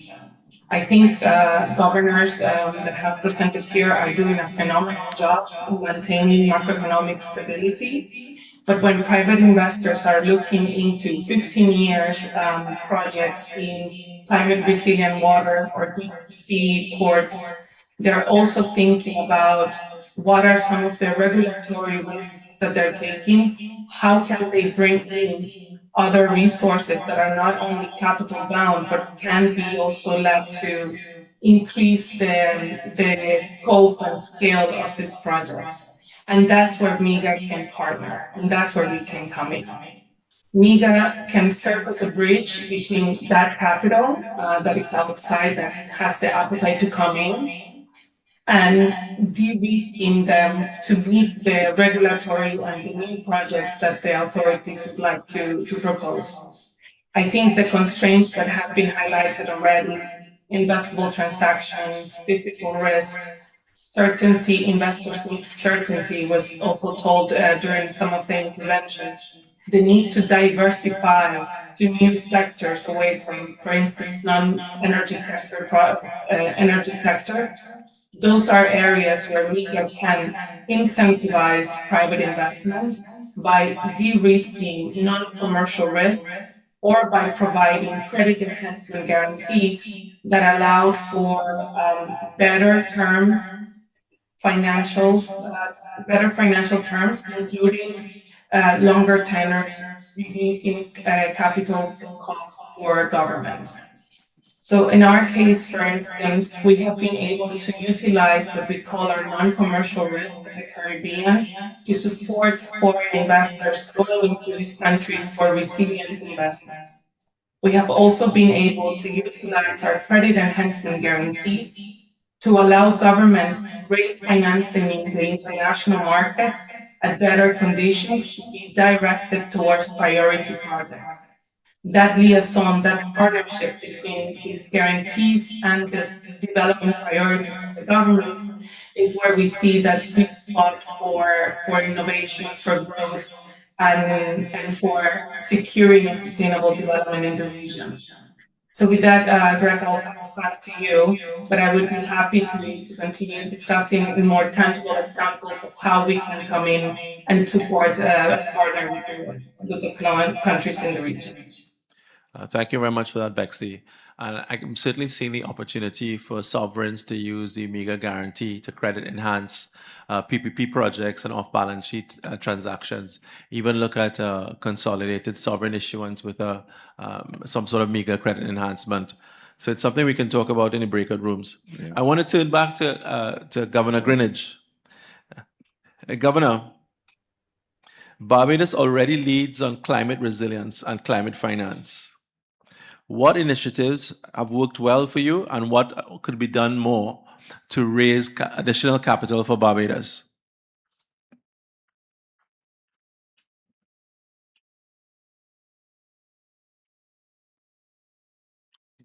Thanks, Greg. I was struggling to find my mute button.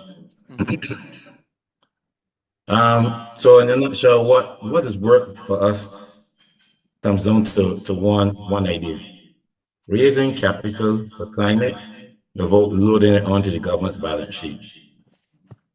And so to keep it very succinct, three things come out. The first, as you heard Minister Strong indicated, we've built natural disaster clauses and pause clauses into our debt. So if a hurricane hits, debt service falls and the liquidity stays in Barbados when we need it most. And so Barbados pioneered those clauses, and they're now spread across the system. The second is that we, as Ms. Strong indicated again, we completed the first debt for climate swap, replaced higher coupons, bonds with longer tenor local currency loan at 3.5%, backed by the first joint IDB and EIB guarantees, with our own regional banks investing in that also. That operation was debt neutral on the start, and what it did, and again, you heard it at the beginning, it freed up about 150 million in fiscal space, or roughly 250 million in interest over a 10-year period. That's interest savings. And we're able to use that in a number of climate projects, particularly the South Coast Water Reclamation Project. And that would have been built on our 2022 debt financial swap. So those innovative financing arrangements helped us is one thing we've been leveraging. The third thing that stands out in our way of operating is you'll be able to mobilize grant and concession money alongside. Those are the two vehicles, including the Green Climate Fund grant, and we've made use of the IMF Resilience and Sustainability Facility, and use guarantees to crowd in private and regional capital rather than borrow more ourselves. And so that's kind of the three things that we've been focusing on. What we can do more of, which is what you asked me, and perhaps I you have a number of American investors in the room, what we need to do is scale that guarantee-backed model that I've just described, standardize and pool projects so that they reach institutional size, deepen our domestic capital market, and use political risk and convertibility cover to bring in international institutional monies to support it. For the U.S. investors in particular, we wanted to stress that Barbados has a fixed exchange rate, which is pegged US dollar. And so the currency risk on getting paid and getting your money out is far smaller than the headline numbers will suggest. And in addition, that this framework around that is stable and well regulated. And so our job is to keep making risk visible, price, and insurable so that more capital, Gregory, comes in. And that's been our approach. Fantastic, Governor. I thought that was extremely clear. Governor Ganga, how is the Bank of Guyana structuring its regulatory frameworks to ensure that this massive influx of capital coming into Guyana is also channeled into sustainable non-oil sectors? Thanks, Gregory. I mean, I don't know how much I should be selling Guyana here, but all your guests and all your attendees should know that we are really booming and we welcome any investor in every sector. Having said that, as you know, our macroeconomic indicators have all been stable for the longest while, over 10 to 15 years, and they're expected to stay that way, and we continue to grow double digit. Let me indicate to you a couple of things that we have been doing to ensure macroeconomic stability and the anchors that are there. The massive oil revenues that we have been receiving, that, as you know, have been managed through the National Resource Fund, which have been operationalized by the Bank of Guyana. We don't want to say about the returns, but all of us know what is happening in the capital market. And so we are seeing those funds being efficiently and effectively being invested with good returns. Obviously, the way how we are doing it is that we are preventing overheating of the economy and at the same time to ensure that exchange rate remains stable and not appreciated so that we can have what we call the Dutch disease. So a number of things are happening here. Recently, I don't know how many of you are aware that the government has established a new development bank. That development bank provides collateral-free loans as well as interest-free. So in collaboration with the commercial bank, with some mixed financing, one should be able to provide whatever is necessary to have the engagement of everyone. Not to say that meager role in terms of guarantee is not required in Guyana. That can help boost more, and not only for Guyana, but for the region. As you know, I mean, climate resilient investment is something that is required in the region. More so, I believe, in some sectors such as agriculture and even tourism, where we need to come together as a region. It is a must that we must have regional partnership in some of these sectors.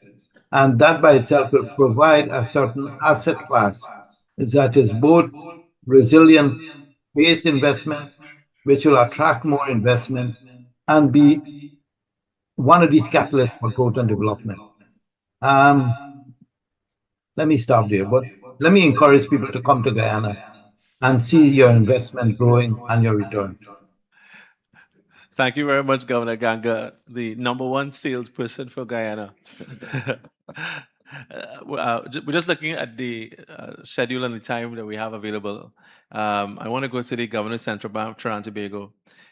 Governor Hawaii, what is the central bank doing to incentivize local commercial banks to shift some liquidity away from just passive government debt and encourage them to be more active in private sector financing and infrastructure, green projects? And what are you doing to give investors confidence in terms of liquidity in the local market that capital that is deployed can be repatriated? Yeah, well, certainly we do maintain and monitor liquidity and manage it closely as we go along. Generally, there's liquidity in the system, but I want to say that there's no such thing as a shortage of financing. There's no such thing as no financing for any particular project. What there is issues around certainty and predictability and so on that you need to manage. So, for example, at a 1% rate of return, you will have a shortage of financing. At 100% rate of return, you'll have financing coming out of your ears, right? So it depends on what's the rate of return. What is the predictability of that? What is the environment in which it is occurring? And what is the structure that you have in place to mobilize the funding to maximize the returns, right? So those are the issues you're really supposed to be talking about. And in that environment, basically, you need to have, as Governor Greenidge indicated, the right kind of macroeconomic framework, stability, low inflation, predictability of returns, foreign exchange, and so on. You know, as Mr. Ward indicated, you need to have the right kinds of capital markets, the kind of depth in terms of equity markets and so on, the liquidity that you need and so on. And those are the things, and you need to deal with the structures that inhibit investments in terms of the requirements and the restrictions and so on, and the time for approvals and so on that you require. So those are the things that we need to deal with. Unfortunately, they're the more mundane and less people talk about it because they're not as sexy as the structured financing deals and so on. But without those kinds of underlying issues, you're not going to get to the next stage of persons wanting to make the kinds of investments they're supposed to make. One point which Gregory has raised, which is the whole issue of the PPPs, you know, I can't stop speaking about that as a structure that allows so many types of projects to occur, right? I mean, for example, in Union Estate in Trinidad, we have the methanol plant, which would not have happened if it wasn't a PPP. The government provided the land. The NGC came in with gas, and they also came in with equity. That's a national gas company. And the Fujitsu came in with capital, technology, and so on to help to make the project happen. And it happened even though there were issues around availability of gas, the price of gas, and that kind of thing, but because you had a structure. And now we have the ability to bring in people like MEGA, IDB Invest, and a number of other people to strengthen the entire framework that we have for our PPPs, right? So to broaden how we define what the PPPs are. So there are a number of things that we can do to make these projects which, okay, you're not getting the rate of return, but if you have a MEGA guarantee, perhaps you might be able to get over the hurdle rate that you need to get over and so on, right? So there are a number of things that need to be done, and we need to deal with it in that way in order to achieve what we want to achieve. At a specific micro level, of course, a major area is the issue of structured finance, how we structure the financing for the various transactions. Securitization is not something that has happened a lot in the region and so on. But, you know, basically what securitization allows us to do is to transform illiquid assets into cash flow, right? You basically pool assets on your balance sheet, you structure them, you collateralize the assets, and you're able to, because they may have a different type of cash flow associated with them that fits the needs of the investors, you may be able, therefore, to structure it and attract a certain kind of investment. So those are things that we need to look at and consider. And certainly in Trinidad and Tobago, there are a lot of things like issues like that can be worked on. But I want to say that, yeah, and the central bank does take action to facilitate that. But at the end of the day, for me, it is how do all of the private sector working together, coming together, pulling all the disparate pieces that are required to make things happen. And of course, having a facilitator, an engineer like a Gregory, for example, who could pull all of these things together into a financing package that makes sense for everybody. I think those are the things that we need to address. And, you know, certainly from a point of view of the monetary and the macroeconomic, macroprudential framework that we have, the monetary facilitation that we introduce, those things can help with the process, because you don't want to tighten liquidity to the extent that it then sends up the cost. You add an extra layer of cost. But of course, tightening liquidity has a lot to do with what's happening with inflation generally in the world and so on, that we need to deal with also.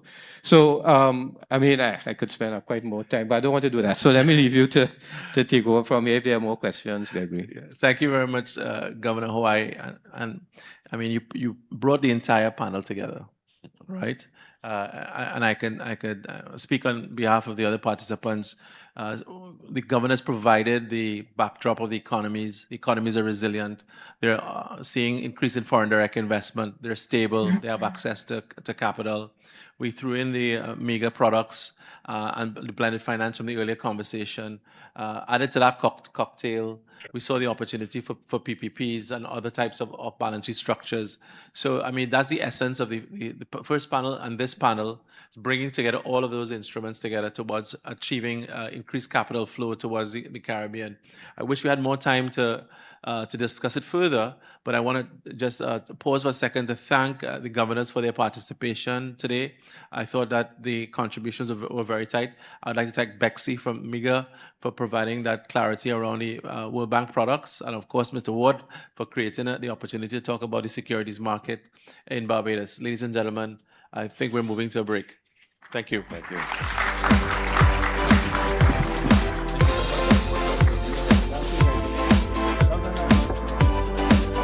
We invite the photographers to take the shots. Governors, don't leave the stage yet, please. Greg and governors.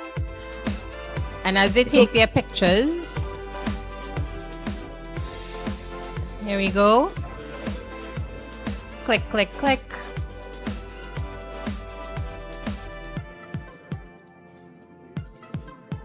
Thank you very much. Perfect, thank you. Folks, this brings us to the close of the official opening ceremony of Caribbean Economic Forum 2026. We would like to thank all our guests who joined us this morning, and we wish you a wonderful day. To our participants who will be in the rooms, please use this time to connect, capitalize, and create. To the media who was here for the opening ceremony, thank you. And to those of the media who are online for our opening, thank you as well. And we expect that we will hear and see a lot more from you as you will from us. Thank you. We will move now to offer our coffee break as we reset our rooms to continue.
Victor, can you hear me? Yes. I mean, I hear the music from the break, but I can't hear you. Okay, ยังเห็น yeah ยัง coming through the entire room. Sorry?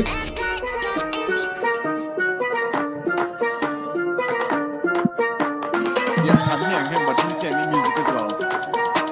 Okay, sounds good. The music is on still. Yeah, he's hearing you.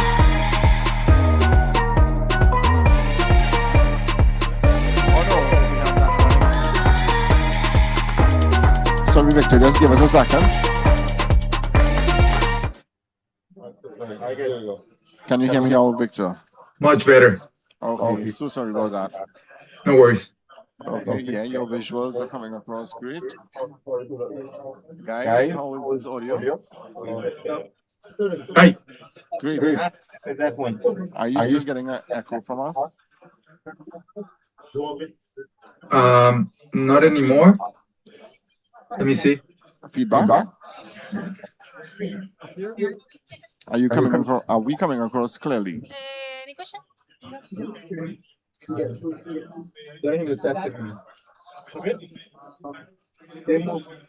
Are you hearing us clearly, Victor? I can hear you clearly, correct. Okay, great. So we have a quick 10 minutes break and we'll be back with you next. Perfect. Okay. I'll just turn Thank off the you. camera and stay here. Okay, great. Thank you. Yeah, we can go. Okay. Right. Okay. Hi. I'm so excited about the opening for the Urban Economic Hi. Forum. Just the engagement, the innovation, hearing from ministers. Hi, Victor. Yeah, it's working. I can see your picture, so Perfect. you log on when is your time. Yeah, I'll just stay here and put myself on mute and turn off the camera, but I'll be here. Okay. Oh, great. Okay.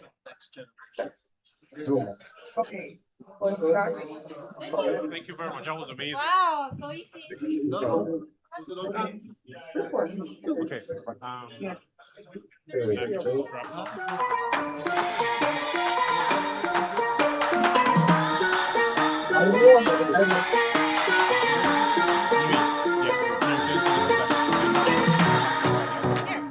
Thank you so much.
Yeah, I got them there. I ain't see the one, but I did that one with the euro.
Oh,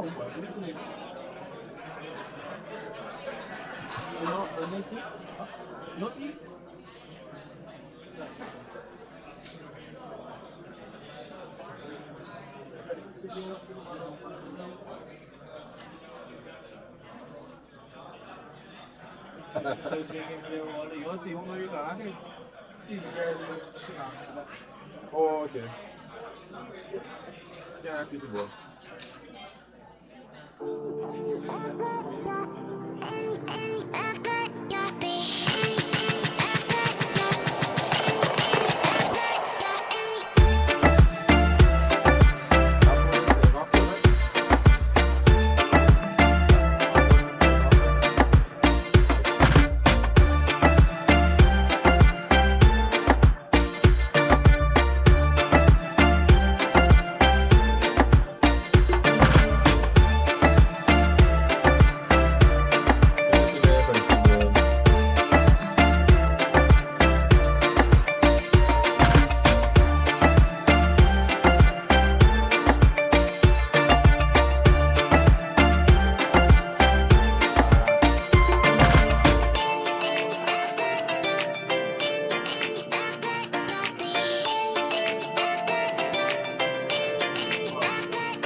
Hot mic? Yeah.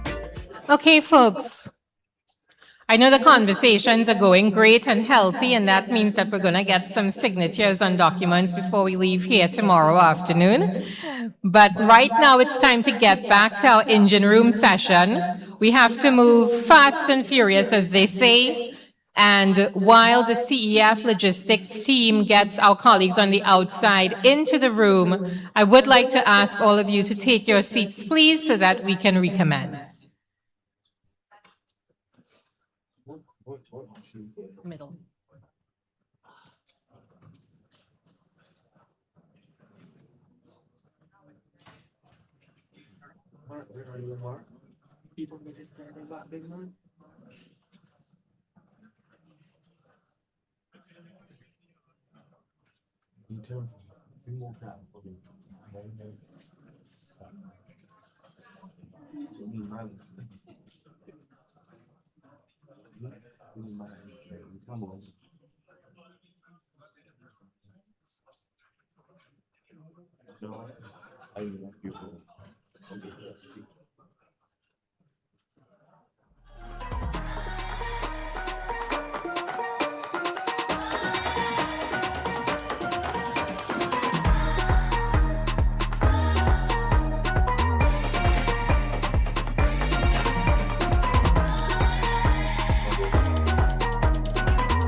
2.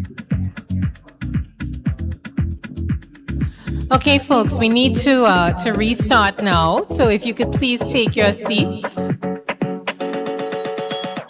I'm trying not to put on my school teacher tone. We do want to stay on time.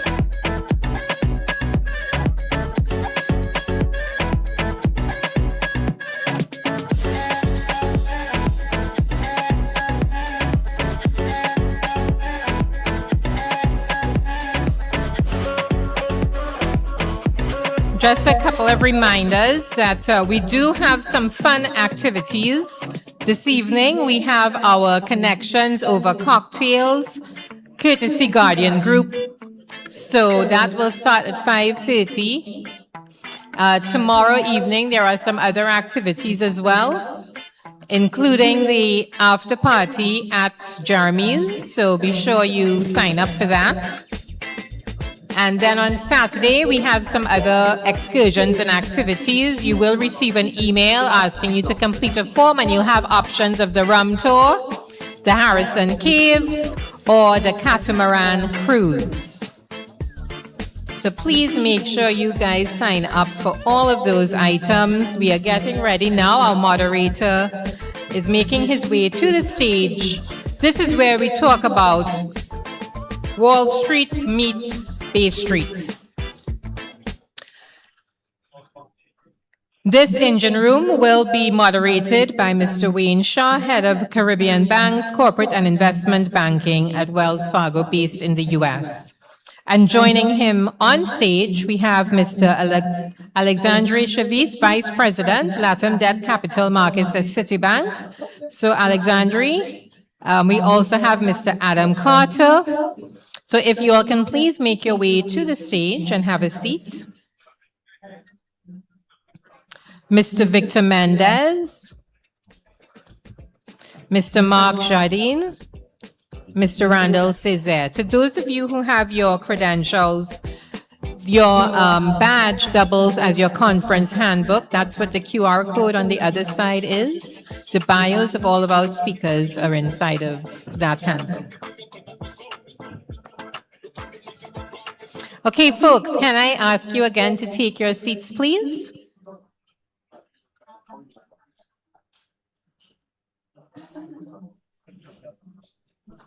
And for us to stay on time, Mr. Shaw, you ready? Of course.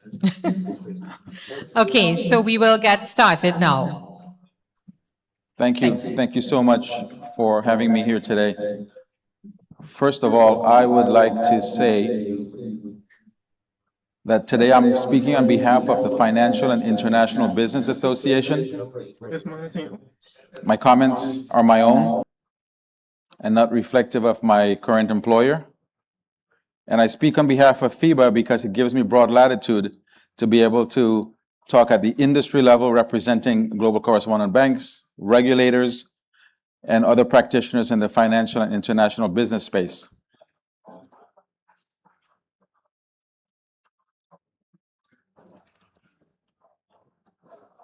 Welcome to what I believe will be one of the most important conversations at this economic forum. I would like to welcome and introduce my panel. Alexandre Chavis, Vice President, LATAM Capital Markets, Citibank, USA. Adam Carter, Managing Director, Investment Banking, CIBC, Caribbean. Victor Mendez, Managing Director, Santander Bank, USA. Randall Césaire, Regional Director, Corporate and Commercial Banking at Scotia. And Mark Jardine, Vice President, Business Banking at RBC. Wall Street meets Bay Street. That sits at the intersection of capital and opportunity. During this conversation, we will hear experts discuss how the Caribbean can attract greater investment and strengthen resilience. Our discussion will address who ultimately makes many of these investment decisions and what matters for capital to be allocated, transactions to be structured, risks to be assessed and mitigated, and more importantly, to decide which opportunities move forward and which are left on the drawing board. Wall Street and Bay Street represent the intersection of two realities. First, the immense pool of capital seeking attractive risk-adjusted returns. Second, our economy is rich in opportunity, strategically located, and politically stable relative to many other emerging markets. The Caribbean has been focused on resilience, sustainability, digital innovation, energy security, food security, and infrastructure modernization and development. Yet, despite these strengths, there remain an annoying and persistent challenge. How do we translate these opportunities into realities and leverage investment? This morning, we will test whether we really understand what global capital markets are looking for and what the Caribbean must do differently to bridge these gaps. What are we really missing? Is it greater project preparation, stronger capital markets, more blended financial structures, enhanced risk mitigation, more regulatory reforms, better public-private partnerships, or as many see it, a strange combination of all of the above? Our panelists sit at the center of these decisions every single day. They advise governments, structure financing, allocate capital, assess risk, and determine which opportunities receive investments and which do not. This morning, we hope to identify practical solutions that can help the Caribbean move from aspiration to execution, from projects to pipelines, from interest to investment, and from potential to prosperity. So let's begin. I would like to set the stage by asking Alexandra and Victor, from the Wall Street perspective of global investment committees, how is the Caribbean viewed today compared to other emerging markets competing for capital? And specifically, what are investors getting wrong about the region? Good morning, everyone, and thanks, Wayne. Well, I think that from a Wall Street perspective, I believe that the region is increasingly being viewed as a collection of distinct investment stories rather than a single region. And that's important because in some way, the region right now is not being compared only to its neighbors, but to names such as Brazil, Mexico. You can go further away to Indonesia and some other countries from Southeast Asia, so on and so forth. Now, obviously, compared to these markets, the region, the Caribbean, won't win and doesn't win on scale and liquidity, but I don't see that necessarily as a bad thing. That only means that the region needs to compete on a different way. Stability, quality, and differentiated opportunities, I think it's what stand out in the Caribbean from that capital markets perspective. And to your second point, Wayne, I also don't think that investors are necessarily getting anything particularly wrong. In many cases, I believe they're only responding to the structure of the market. The region is fragmented, as we all know, and requires much more selective and bottom-up approach than other emerging markets, right? I do believe, though, that there are a few things that investors may still be underappreciating.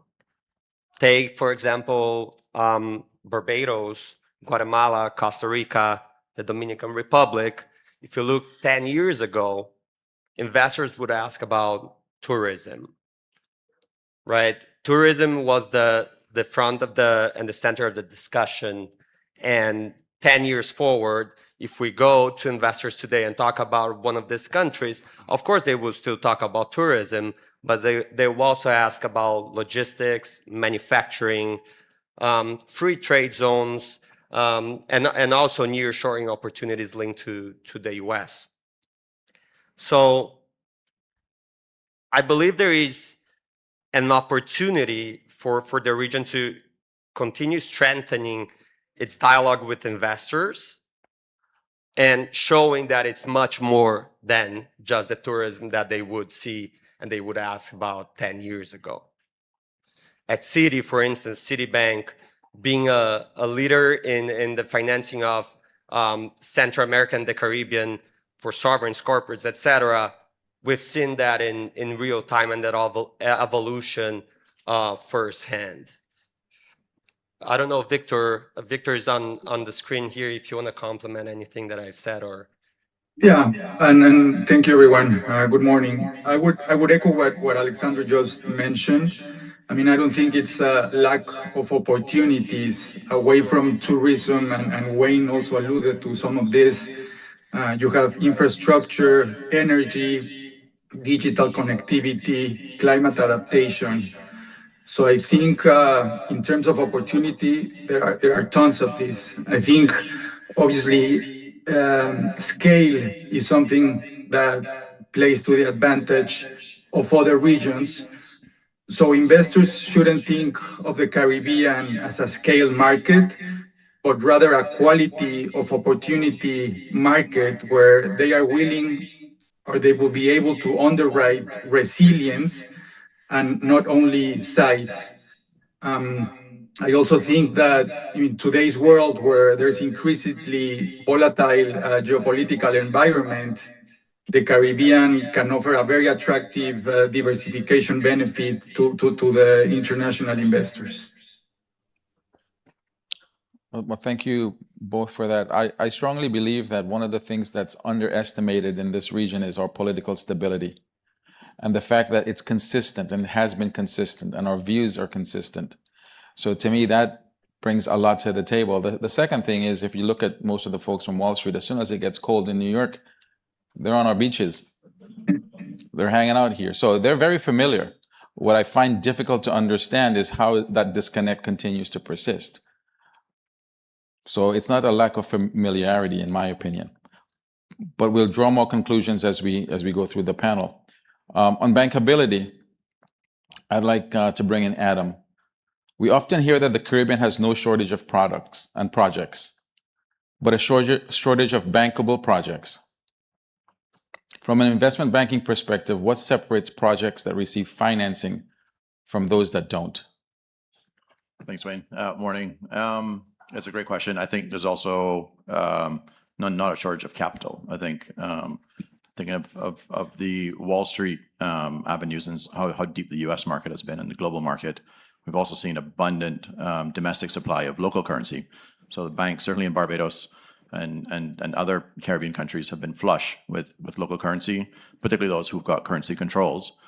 And what we've seen as of late is structures that have used or tried to use and tap into some of that local currency to be able to get, at least add to a competitive mix or add some competition to what you otherwise would seek for certainly larger projects in the U.S. market. The big difference between projects and opportunities and bankable projects largely, I think, distills down to just a misalignment or lack of alignment between the parties and the interests that lie within that. Managing the expectations that one party, i.e.